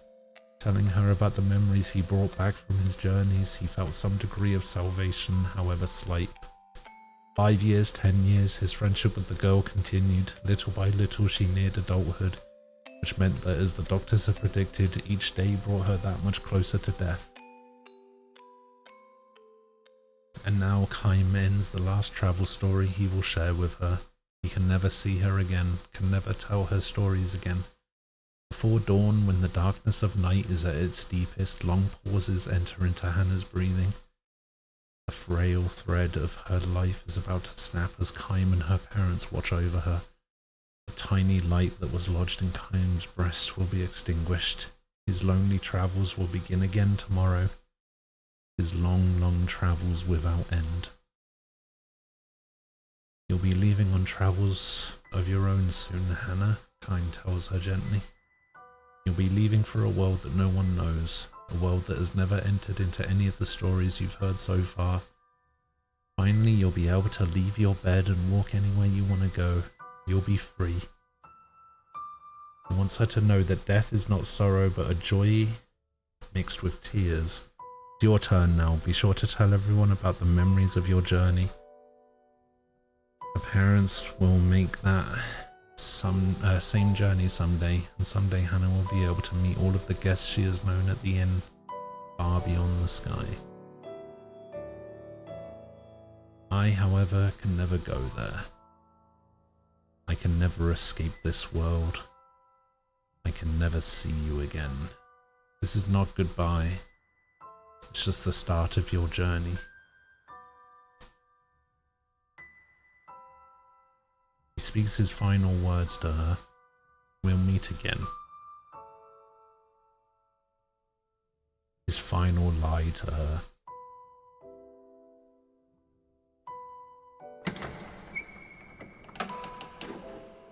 Anna makes her departure. Her face is transfused with a tranquil smile, as if she has just said, "See you soon."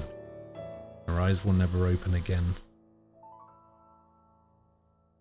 A single tear glides slowly down her cheek.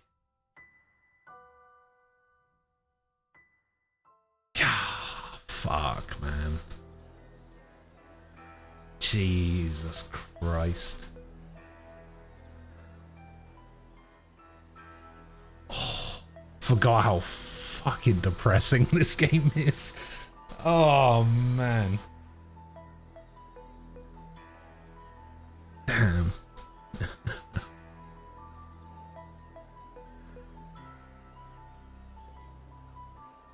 Wish Microsoft would do a remaster of this game. Never owned an Xbox, so never played it. Honestly, I was kind of hoping, like, as I let time build up and up, I was just like, they'll do a remaster eventually, surely. But it never ended up happening, so I was just like, fuck it, I'll just play the 360 version. Why not?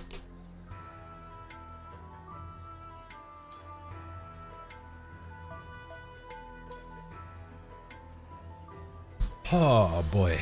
Alright, if there's gonna be much more of that, then I might struggle with this.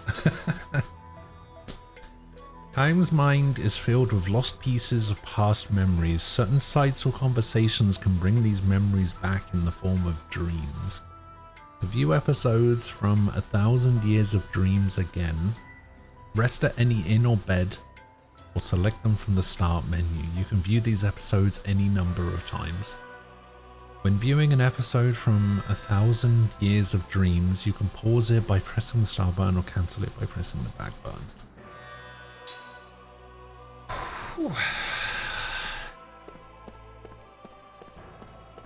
God, I hope they don't get much worse than that. Did you sleep well? No messages for you yet, I'm afraid. We'll hold any messages that come for you here, so please don't hesitate to take a stroll outside. I'm sure you'd like to forget the horrors of the battlefield. By the way, feel free to use any of the items you find here. They're compliments of the house. Don't worry, already done.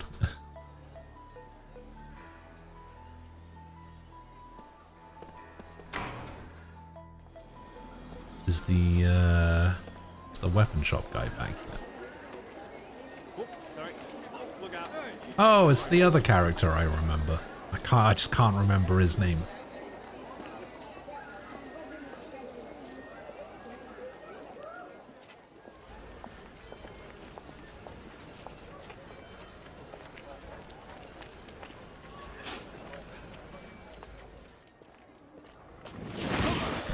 Oh shit! Wait, let go! Fucking got him. My throat! Damn! I do remember this guy being the comic relief guy, though. Why are you following me? You're Kai Marganar! I mean, Lord Gongora asked me to do it!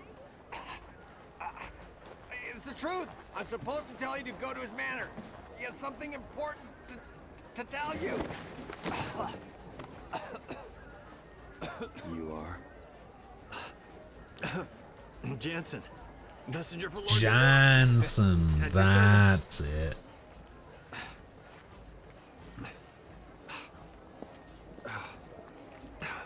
Man, what an attitude.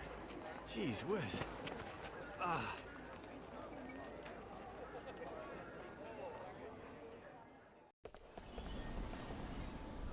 That's what it was. Jansen. Have you heard about this? A connection of mine in the council told me Councilman Gongora has been confined to his private estate. Could it be true? So the soldiers in front of his house aren't protecting him, but rather keeping him in there? I guess so. Well, at least we know where his house is. Meow.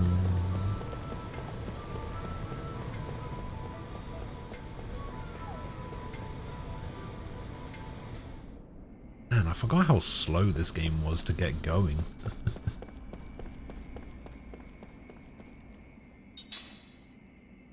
Like, it started off well, and then there's just like a big lull in the middle.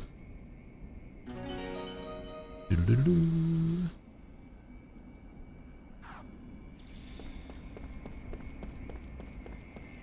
Hello. Lord Tolton is currently visiting. Please wait a little longer. Alright.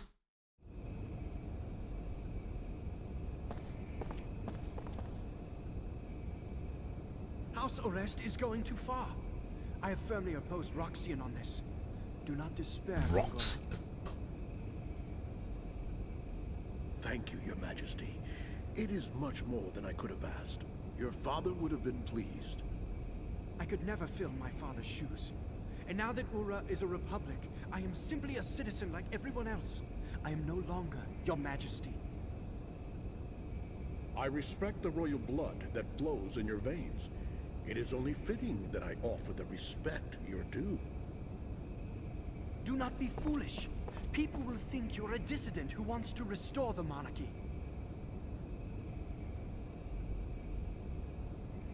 I'm truly happy that you have come to see me. Maybe he does. You've always been so kind. You taught me the rudiments of magic. I cannot help but be kind to you in return. I cannot understand Roxian. I believe he intends to stop work on Grand Staff.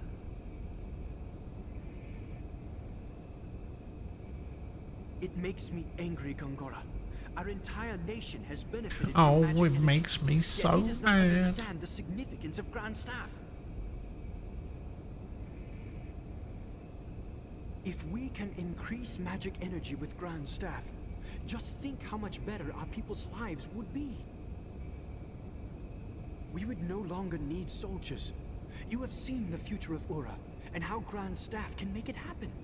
Roxian's vision is too narrow for our nation to grow. I am sorry you had to witness that.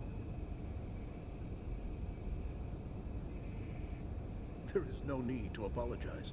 I'm happy Your Highness understands. But even if they stop Grand Staff, we could develop a newer and far better magic engine. Oh, Please let yeah. me know what you need, Gongora. I can help you. I am unworthy, Your Highness.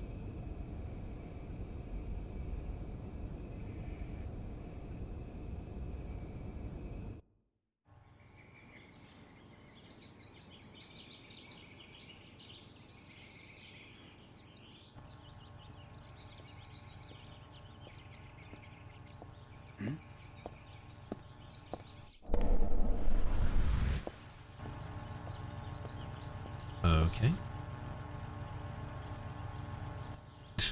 If you're gonna wear armor like that, at least take the jewels out of it, you know? What are you doing out here bedazzling your arm? Please, go in. He's just like, you know what this armor needs? This armor needs some diamonds.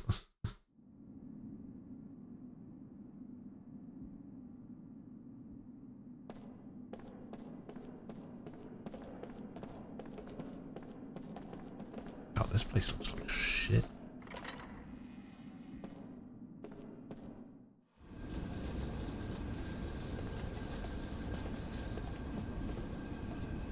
Magic research lab, though.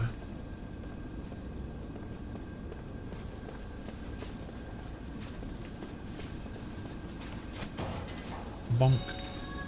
Quality iron sand. For an earth ring.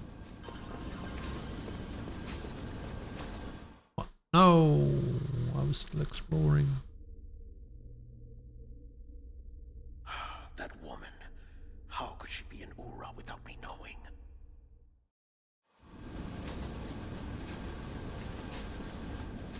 Okay, I guess it wants me to go down that elevator.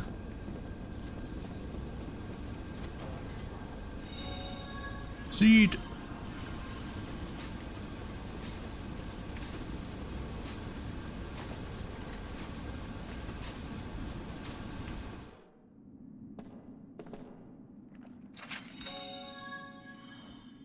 Flare bomb. Berserker necklace. Hawkeye.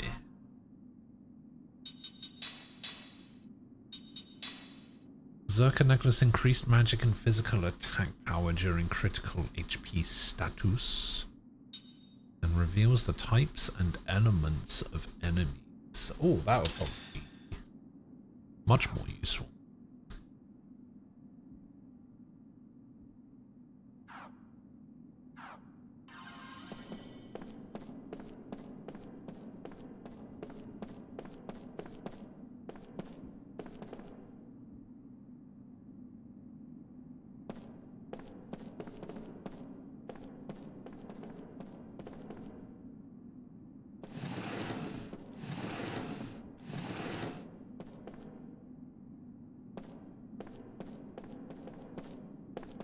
Aha! 3 magma fragments. That's the one that lets me make... I guess now that I have double magma fragments, maybe it is worth making a flame ring.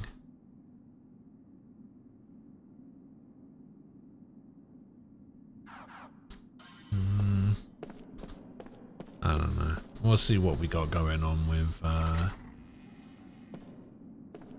stuff.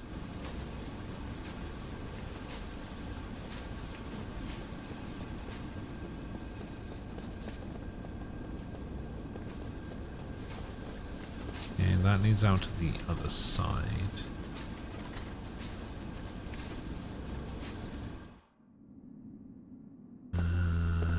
There's nothing here.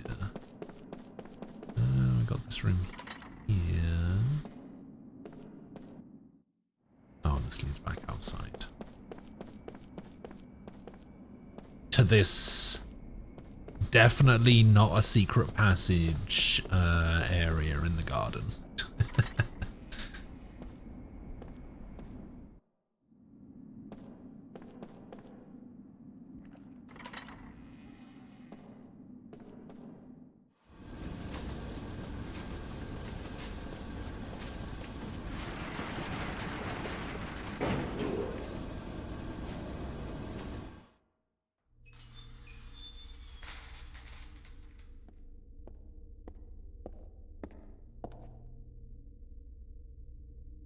Good, you're here. I'm here.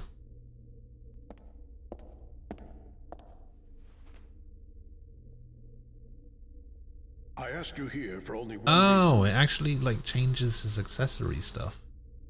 He's actually wearing earrings now. Ah, What is it? Know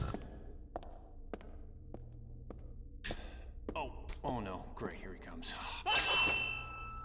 Hey, whoa, hey, you are really short-tempered. Hey. Oh, did you see that tracking on his sword, though? Easy. Why are you here? I told you, I'm just a messenger. I came to see if you really come or not, which you have, so that's good. That's enough, Kaim. He's on our side. I'm not even on our side. A little late, though. We can use him. He's cunning and quick, and he has many connections. I want you to take him on your investigation of Grand Staff. No way, sir. You know, I thought he'd say that, my lord. His shoes, hello? Look, this other immortal joining the investigation, she might be dangerous. Why? The woman was once a pirate. I don't know how it happened, but she's now a soldier for our army. Well, the past is the past, and I know little else about her. Take Jensen with you. I remember really liking Seth the first time I Despite what played else he this. may be, he has a healthy respect for women. So, you know, I heard she was a looker, if you catch my drift. I mean, you've seen her, right? Okay, be that way. You guys are way too serious. Pirate. All right. Understood. All right, then. I'll be there early. Oh, yeah, you can count on it. Remember, Kaim, you're the only one I can trust.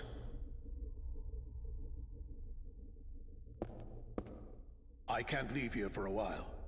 The Grand Staff is my life's work. So if something is wrong, I want you, with your immortal powers, to find out what it is. Understood? You'll be briefed later. You should go now. I'll be right behind you.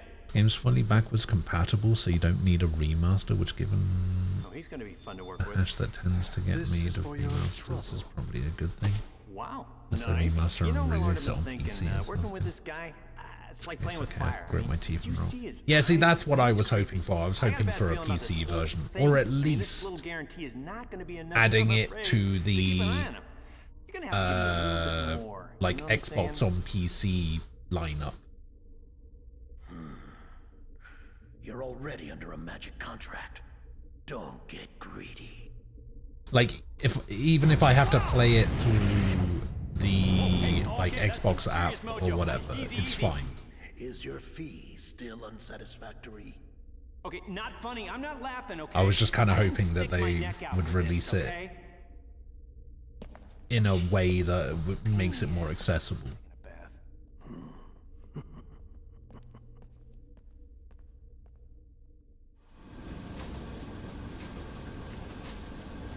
Because I am currently playing it on a Series S Xbox.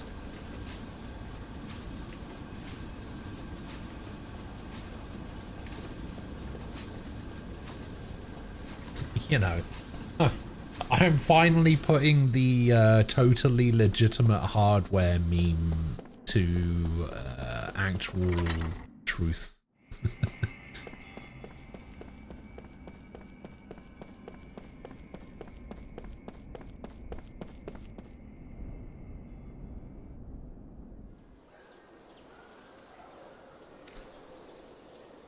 What immortal powers do you actually have other than can't die? Hey! I actually don't know. I've been looking everywhere for you. I heard about the Grand Staff investigation. Looks like we both got the short end of the stick. It's not enough that we just keep surviving, eh?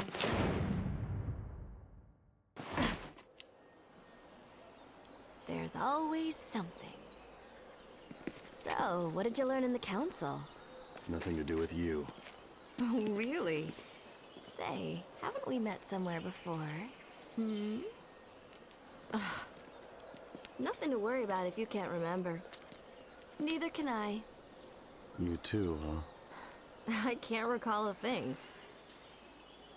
All I know is that my name seems to be Seth Balmore.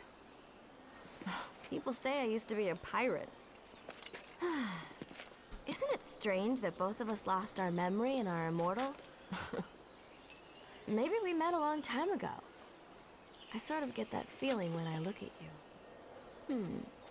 When we met before, were we enemies? Or allies? Or maybe even lovers? Looking forward to starting our journey tomorrow, Kaim Arganar. Tomorrow? You still haven't been contacted by the council? You set out for Grand Staff tomorrow morning. I thought you would have heard by now. Oh, by the way, I'll be joining you on your little trip. So you are going with me then? Being late is strictly forbidden.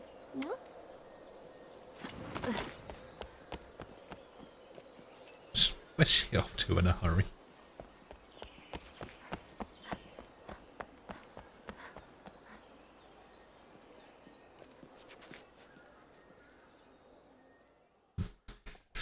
While I do not know the state of 360 emulation, given that the PS3 can be done, I'm assuming it's in an okay state, at least tech-wise.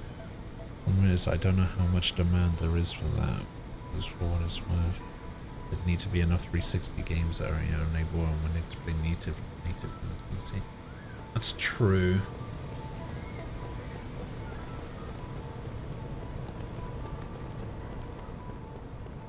I know of one 360 emulator, but I don't know if it's any good, and I don't know how widespread the usage of it is. Like, can you play Lost Odyssey on it? I don't know how that would work. I received a message from the council earlier. You had to report to the Great Gate for your next mission. If you head to the station, you can either take the monorail or pick up a taxi to the Great Gate. Be careful out there. Okay.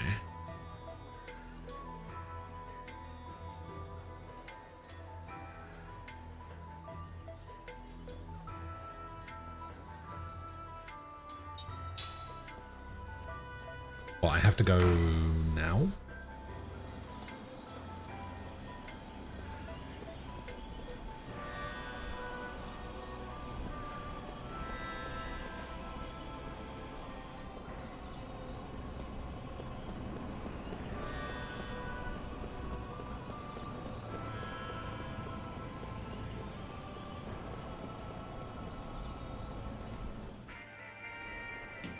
There's no way they're gonna make me pay 50G.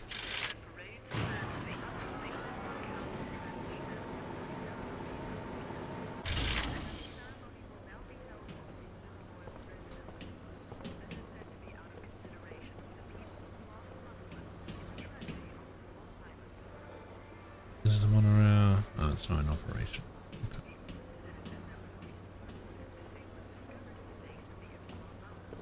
What about this one? Is this one in operation? Ah, okay, yeah.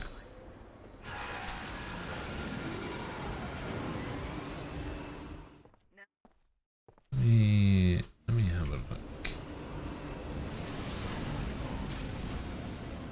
360. It says 360 research emulator. Yeah, the only one I know about is this Xenia one.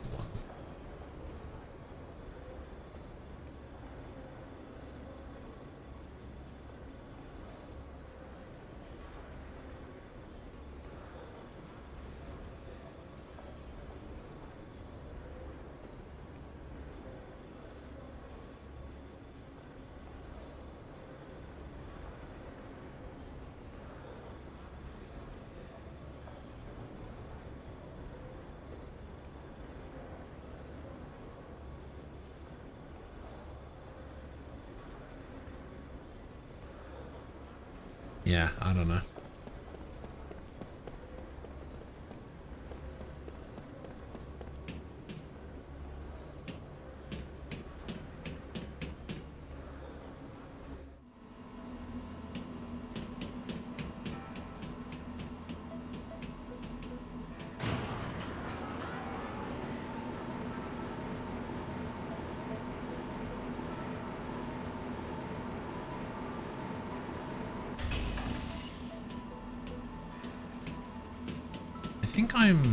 I think I'm here too early. I don't think I'm supposed to Oh no, maybe I am supposed to be. I mean, they did say I was supposed to leave tomorrow. Why aren't we leaving? We should have already been gone by now. I'm waiting for somebody. What? Who? There's somebody else on the team. Huh? I haven't heard about that. I have.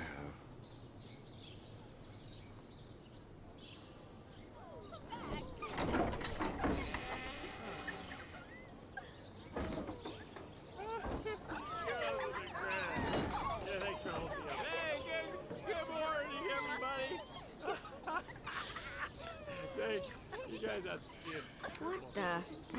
This is the other guy? Yeah. Whoa, baby. What a... I can't believe my luck. Reeks of booze. Why are you late? Can't you tell? A man's got to do certain things before leaving on a mission like this, and I know what I had to do. Jerk. Thank you, my lovely. Do or die Johnson is now off to meet certain death. Do or die Jansen. Come back to us. We still have that bar. Oh, that is so sweet. I know. Oh, don't say that. That's so nice. Oh, you girls, I'm already missing you. Hey, can I have just 15 more minutes? I need 15 for her, and her. That's 45 minutes. That's all I'm asking. Like we would wait for you, you worthless drunk. That hurt. You poor things. I think I You was know very what? good. You're free to go. Thanks for bringing him to us. Well, thank you. You're such a doll. You come and play with us next time, honey. More than Hey, that. don't touch me. Get out of here. Shoot. Oh, that's not very nice. Okay, bye-bye, girls. Don't cry. I'll be back. Don't worry. Okay. Bye again. Great. Just what we need. More useless baggage. Hey, that's not nice. I ain't gonna come in real handy. You know, you can count on it. Oh, hey. Who's counting on what? Ow. Hey. Man, you are so angry. What is your problem? Hey, you ready? Yes, I'm ready. View the skill link tutorial. Yes, please. Mortals like Jansen learn new skills by raising their level, but mortals don't acquire new skills by leveling up. Okay, that I remember. Immortals can learn skills from mortals using skill link. Configure skill link from the skill link. By selecting a mortal, all of the skills learned will be displayed. Select the skill you want to learn and a link will be established. To learn a skill, you must fill the SP gauge. SP can be gained in battle. An immortal using skill link with a mortal can only earn SP towards the linked skill if they're both in the formation. After using the skill link, don't forget to set the battle formation. Skills can also be learned from accessories. Some accessories grant the user the effect of a skill simply by equipping. The skills learned from mortals will not be effective until you assign them in skill slots. Immortals can use the skills assigned in the skill slots. Don't forget to assign the skills you want to use in there. Okay, that's basically what I remember.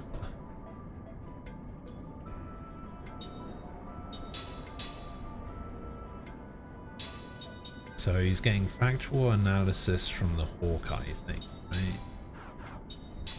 So skill link, Jansen. I guess we'll learn level 1 white magic. Why not?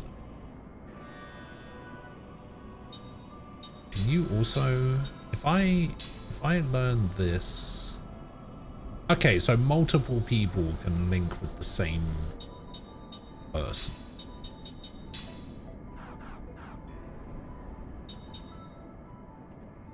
Okay, that's handy. That's good to know.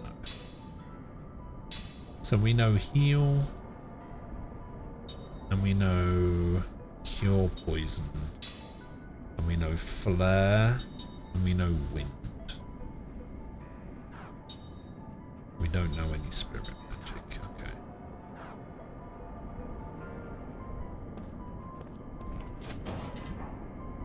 Damn. I was hoping I could do the thing.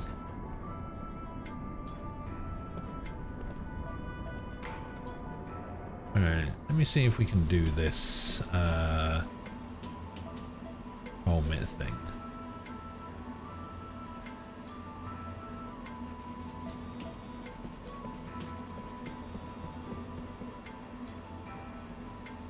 Should I go about this? This cargo lift is a tricky little thing. Hey there, do you know how to use this thing?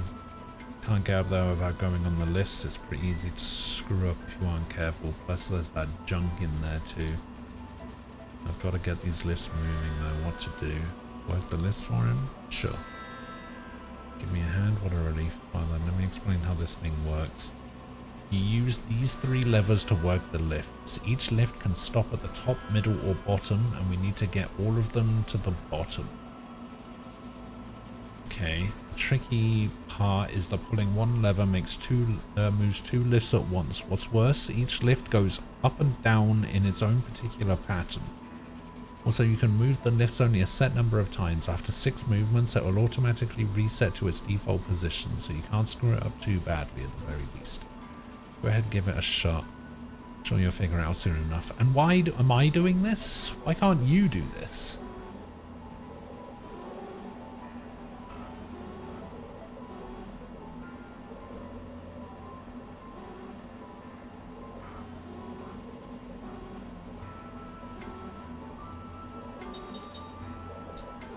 Okay, what does doing A do? A moves both of them into the middle.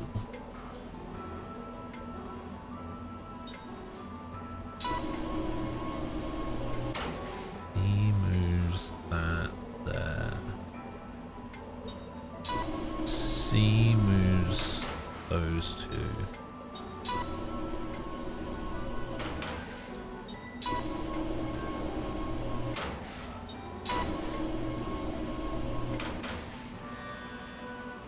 His 6 move limit went and reset itself. Want to try again? Sure.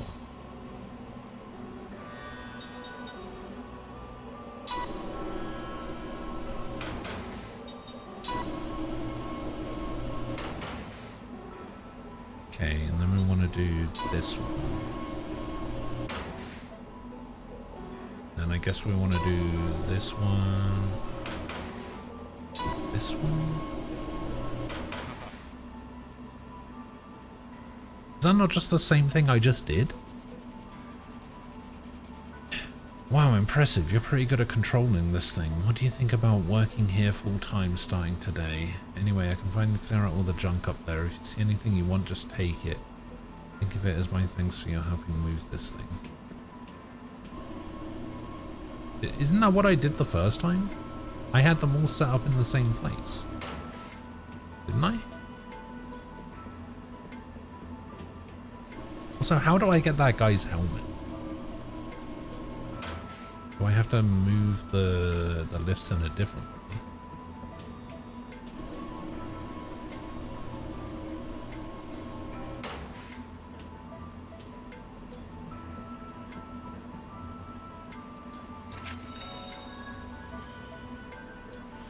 Platinum Gauntlet.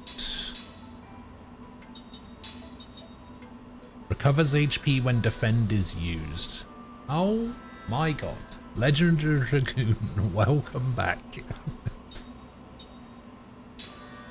Alright, we can give you the Bruiser ring, I suppose.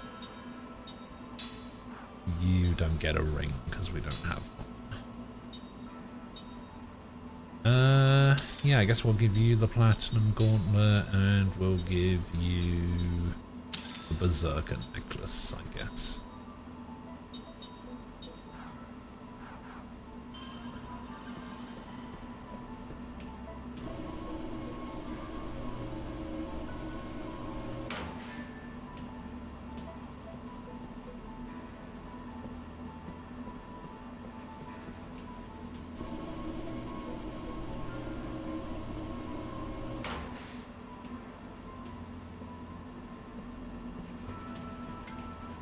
So I saw the helmet on the way up the middle elevator.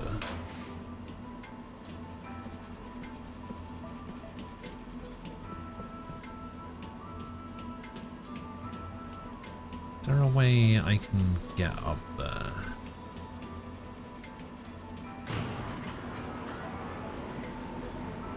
It's right there.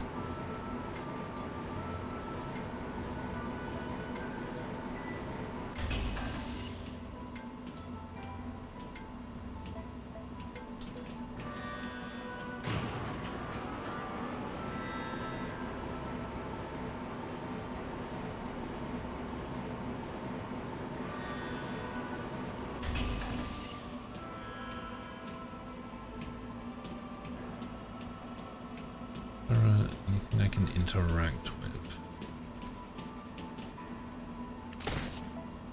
Aha!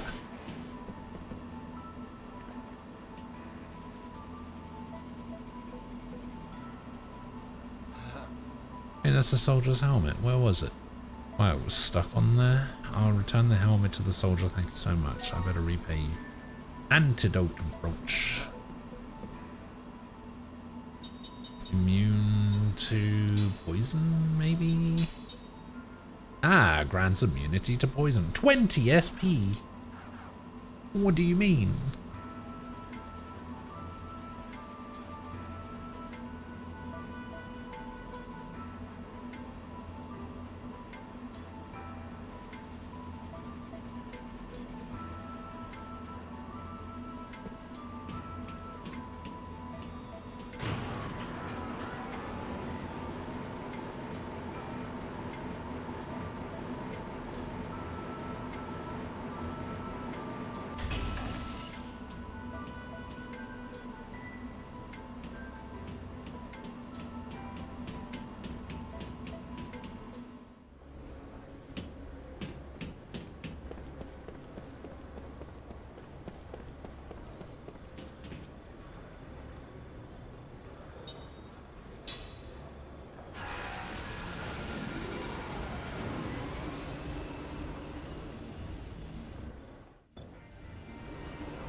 Dad works in a magical production factory. He's the boss of the whole place. Not the boss of anything, really. I'm glad she's proud of me, though. Everything I do for her.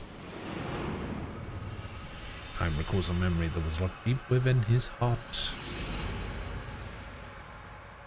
A dream has been revealed. Here we go again.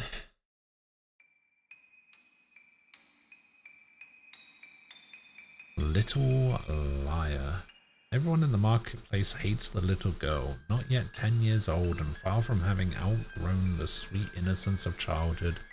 She owns only open contempt from the grown-ups who have shops in the market. The reason is simple. She lies about everything.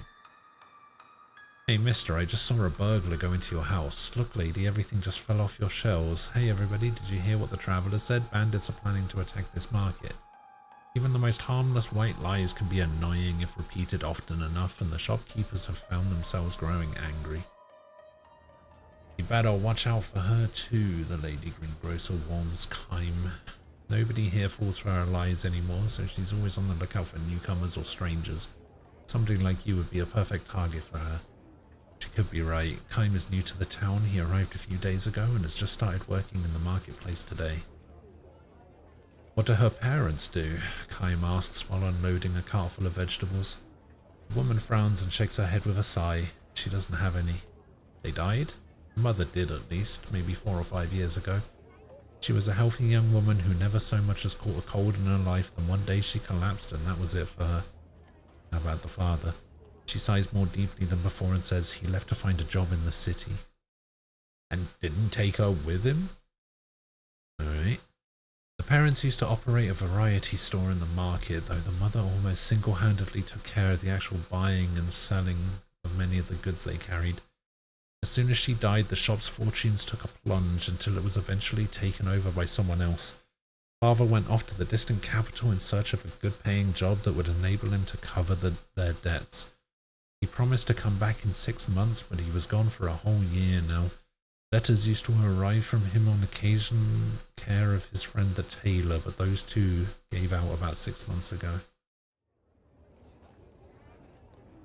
I guess you could say it's sad for such a little girl to be waiting around for her father to come home, but still, the girl now sleeps in a corner of the communal storehouse run by the people of the marketplace.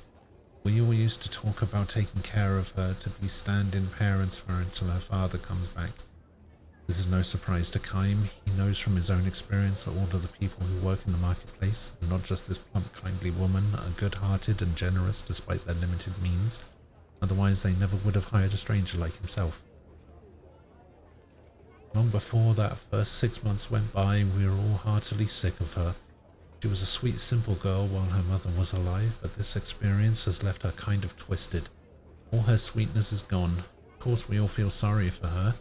We take our turns feeding her and dressing her in hand-me-downs, but the way she keeps telling lies to all the grown-ups, nobody really cares about her anymore.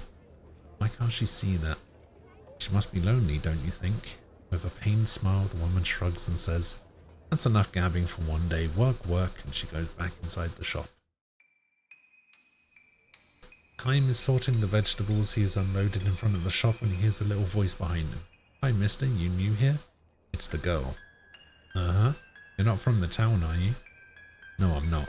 Are you living upstairs while you work here?" "For a while, at least. That's what I'm hoping to do. I'll tell you a secret, okay?" "It's starting already." "Okay," Kaim says without pausing in his work. "There's a ghost in this marketplace. The people here don't tell anybody about it because it's bad for business, but it's really here. I see it all the time." "Really?" Kaim responds with feigned surprise. He decides to play along with her rather than scold her for lying. In this endlessly long life of his, he has encountered any number of children who have lost their parents or been abandoned by them. The sadness and loneliness of children who have been cast into the wide world alone are exactly what Kaim feels himself as he continues to wander through the infinite flow of time. "What kind of ghost?" "A woman, and I know who she is. It's the ghost of a mother who lost her child," she says. "Her little girl, her only child, died in an epidemic. Overcome with grief, the mother chose to die. Now her ghost appears in the market every night, searching for her daughter." "The poor mother, she killed herself so that she could be with her daughter, but she can't find her in the other world either. So she keeps looking for her and calling out, 'Where are you? Hurry and come with Mommy to the other world.'" The girl tells her story with deadly seriousness. "Don't you think it's sad?" she asks Kaim. She actually has tears in her eyes, which is precisely why Kaim knows she's lying.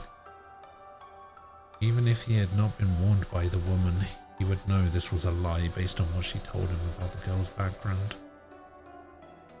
Kaim carefully arranges bunches of well-ripened grapes in a display crate and asks the girl, "Why do you think the mother can't find her daughter?" "What?" the girl asks him with a dazed stare. "Well," he explains, "the girl is not in the other world, and she's not wandering around in this world, so where is she?" Kaim does not mean to be this to be a cross-examination. He simply feels that someone who lies out of sorrow can have a far easier time of it by recognizing the life for what it is. The loneliness of a girl who has lost her mother and then abandoned by her father, consists of not telling one little lie but in having to keep on lying. Now that you mention it, that's a good point," the girl says, smiling calmly. "Really, where did the girl go?" Kaim momentarily considers pointing at the girl as if to say, "Right here," but before he can do so, she continues, "This is the first time anybody ever asked me that. You're kind of different." "I wonder." "No, you are. You're different," the girl insists. "I think we can be friends." Her smile deepens. Kaim smiles back at her, saying nothing. Just then they hear the lady greengrocer coming back from the shop, and the girl dashes away. Just before she disappears around a corner into the alleyway, the girl gives Kaim a little wave as if to say, "See you soon." For the first time, the face of the girl with the all-too-grown-up speaking style shows a hint of childishness befitting her years. The girl begins coming to see Kaim at the shop several times a day when the lady grocer isn't around. She tells him one lie after another. I baked cookies with my mother last night. I wanted to give you some, but they were so good I ate them all. Bandits kidnapped me when I was a little baby, but my father came to save me and beat up all the bandits so I didn't get killed.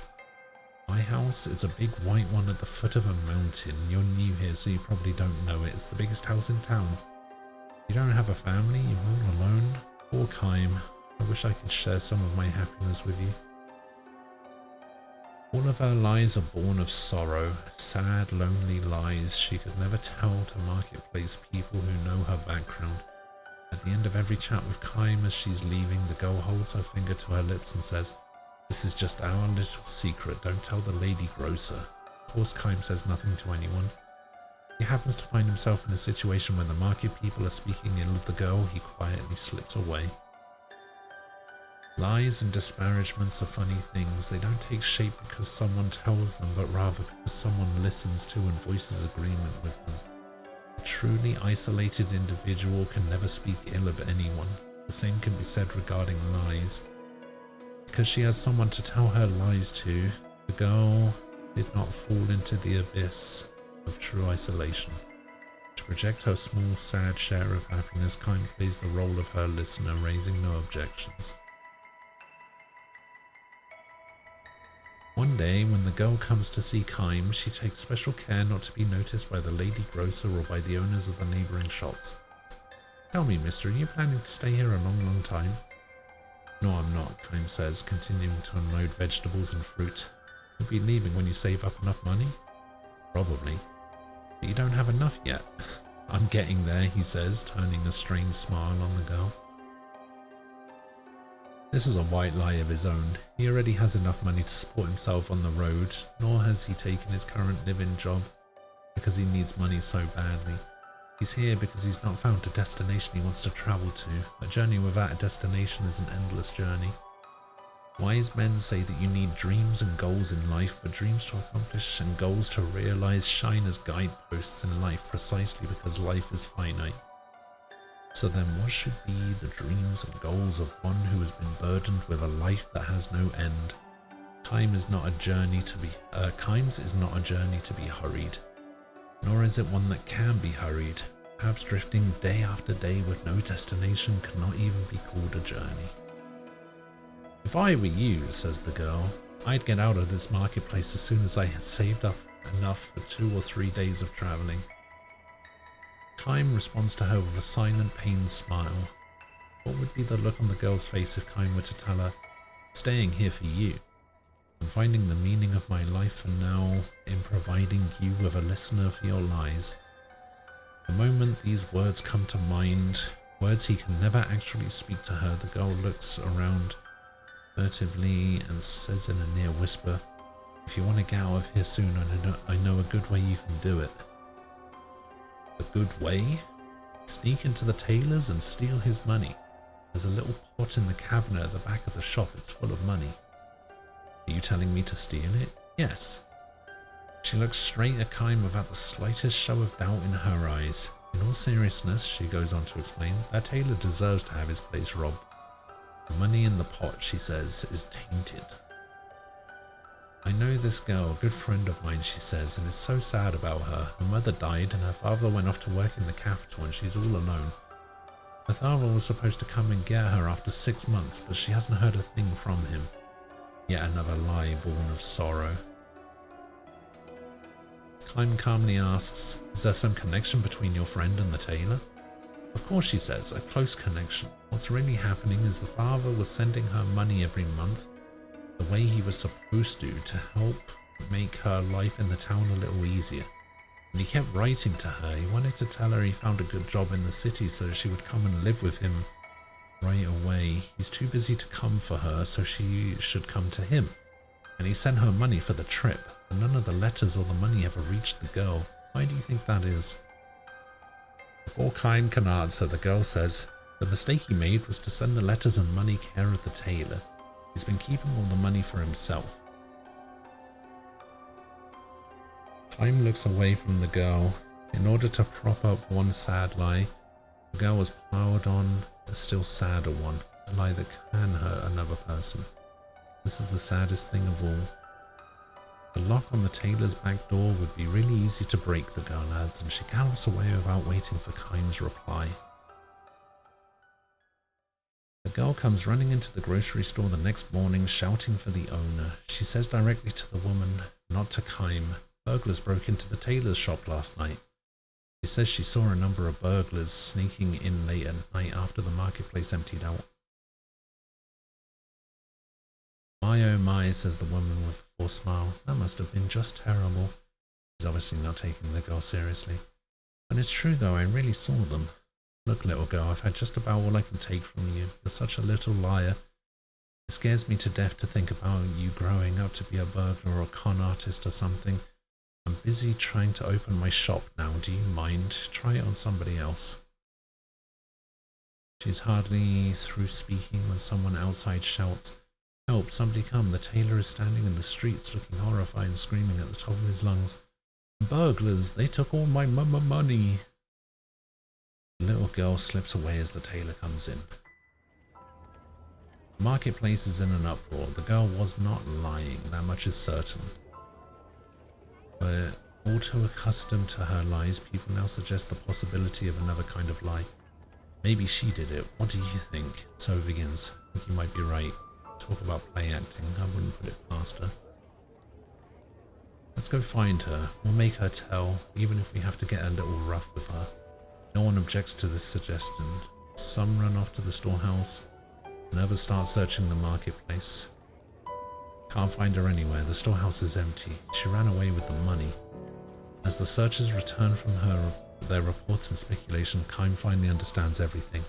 After all her sad lies, the girl has left behind one final truth. She couldn't have gotten far. Yeah, we can still catch her. A little thief. Wait till I get my hands on her. The men rage and the women fan the flames. Good, give her what she deserves. We were so nice to her and now look how she treats us.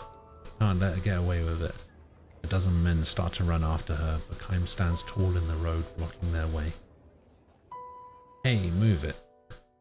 The men are out for blood, but Keim knows if he felt like that, he could knock them.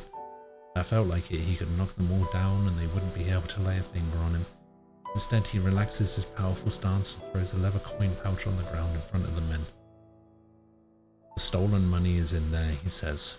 What? Sorry, I stole it. The confused stir quickly turns into angry shouts. Keim raises his hand to show he will not resist. Do what you like with me, I'm ready. The lady grocer breaks through the wall of men shouting at him. How could you do this, Keim? I wanted the money, that's all. And you're not just saying this to protect the girl? The woman's intuition is too sharp. Forcing a smile, Keim turns to the tailor and says, It was in the pot in the cabinet, right? The man nods energetically. It's true, he must have done it. I had the money in the pot, he's the thief.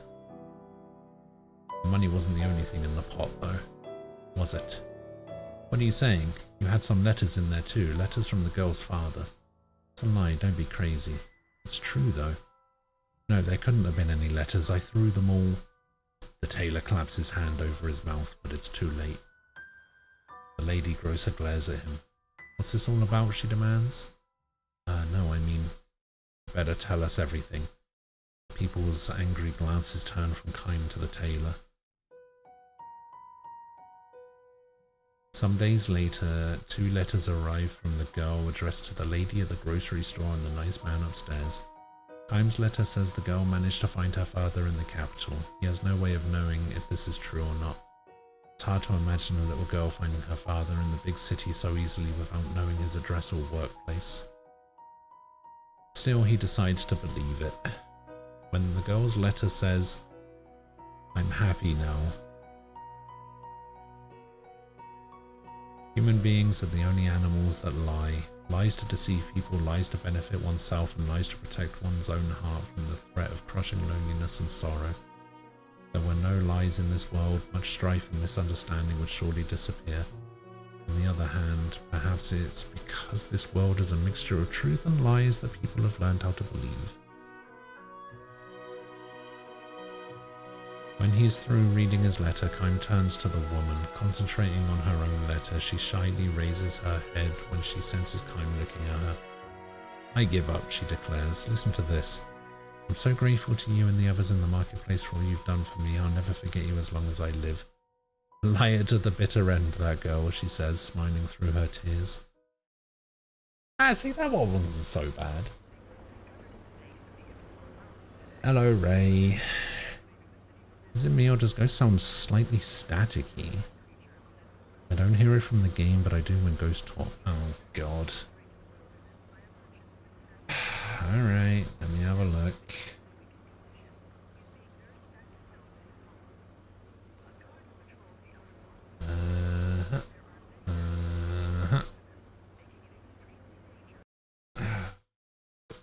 Listen to this. See if I can figure it out.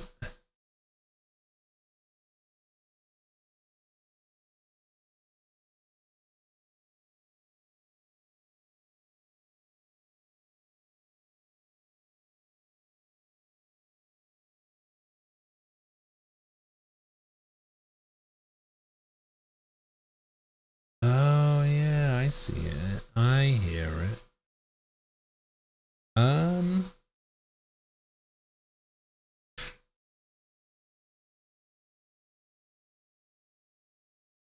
Okay, I think I know what's causing it.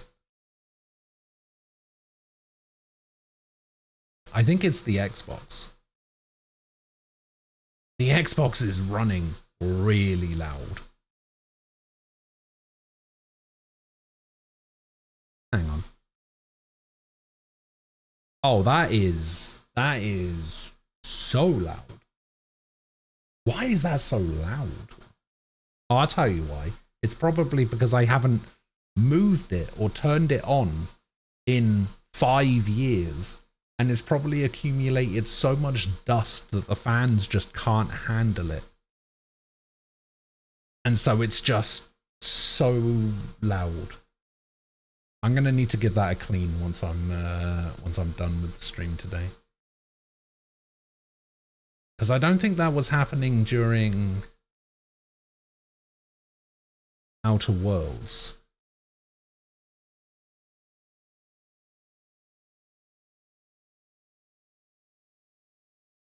Let me have a listen.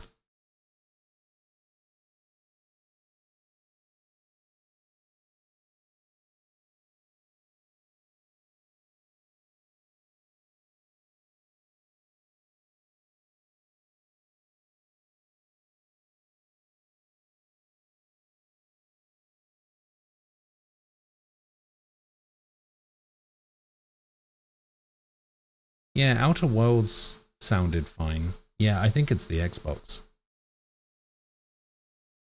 I think it's just the fact that the Xbox is so loud.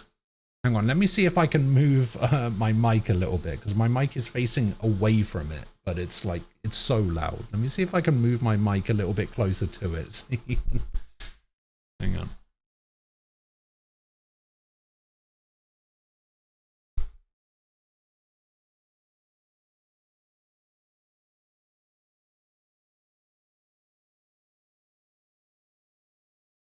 No, I don't know. Don't know if that was able to be picked up.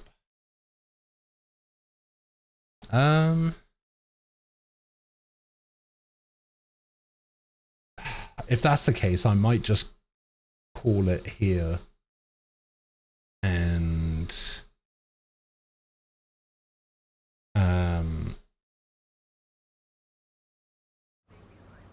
clean the Xbox and try and make it not quite so loud, because that is actually really annoying. I'm glad you mentioned it though, otherwise nobody was gonna fucking say anything.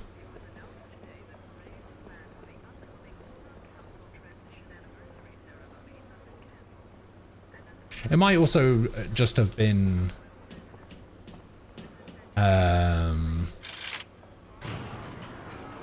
because it was a relatively quiet part of the game, so maybe it is something that's just been...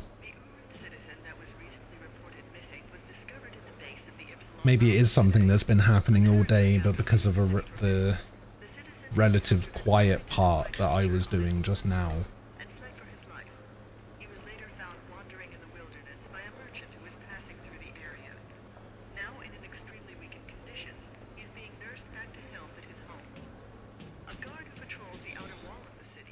Yeah, I don't know.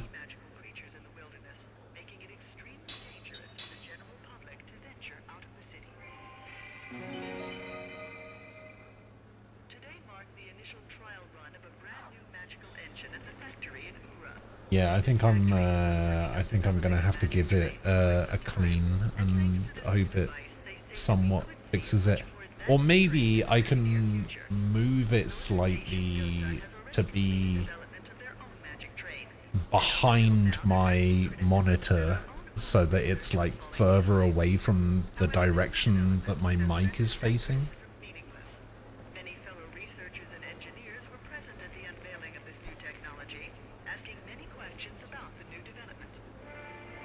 Like, is it still happening now while there's like actually some background noise?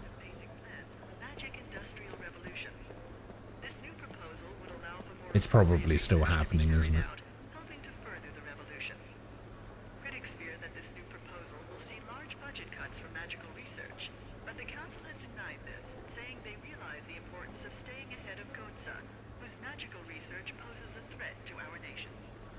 You don't think that you hear it?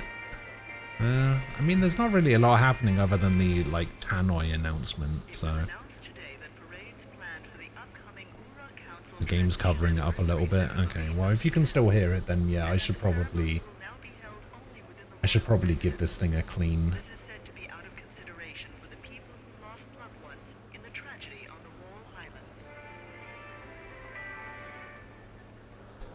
Not a big deal. We'll just pick this up again tomorrow.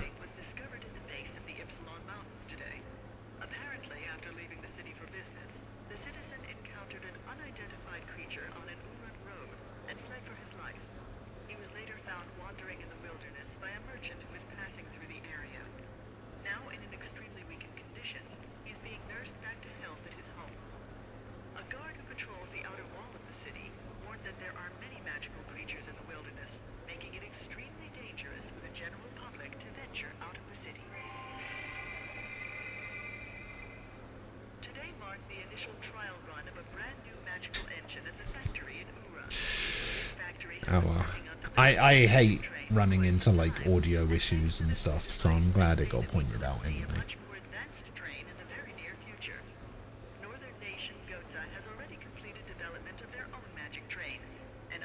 And luckily it's early enough that I can give it a good clean, get the vacuum out, get the scrubber out, so on and so forth.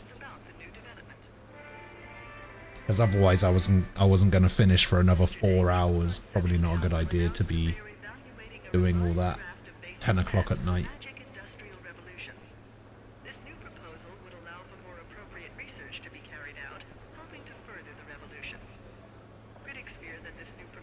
So yeah, I guess on that note, I'm going to get out of here. I'll be back tomorrow. Hopefully, I don't know what a Clorox wipe is. Hopefully I can clean this thing up enough that it won't be super loud.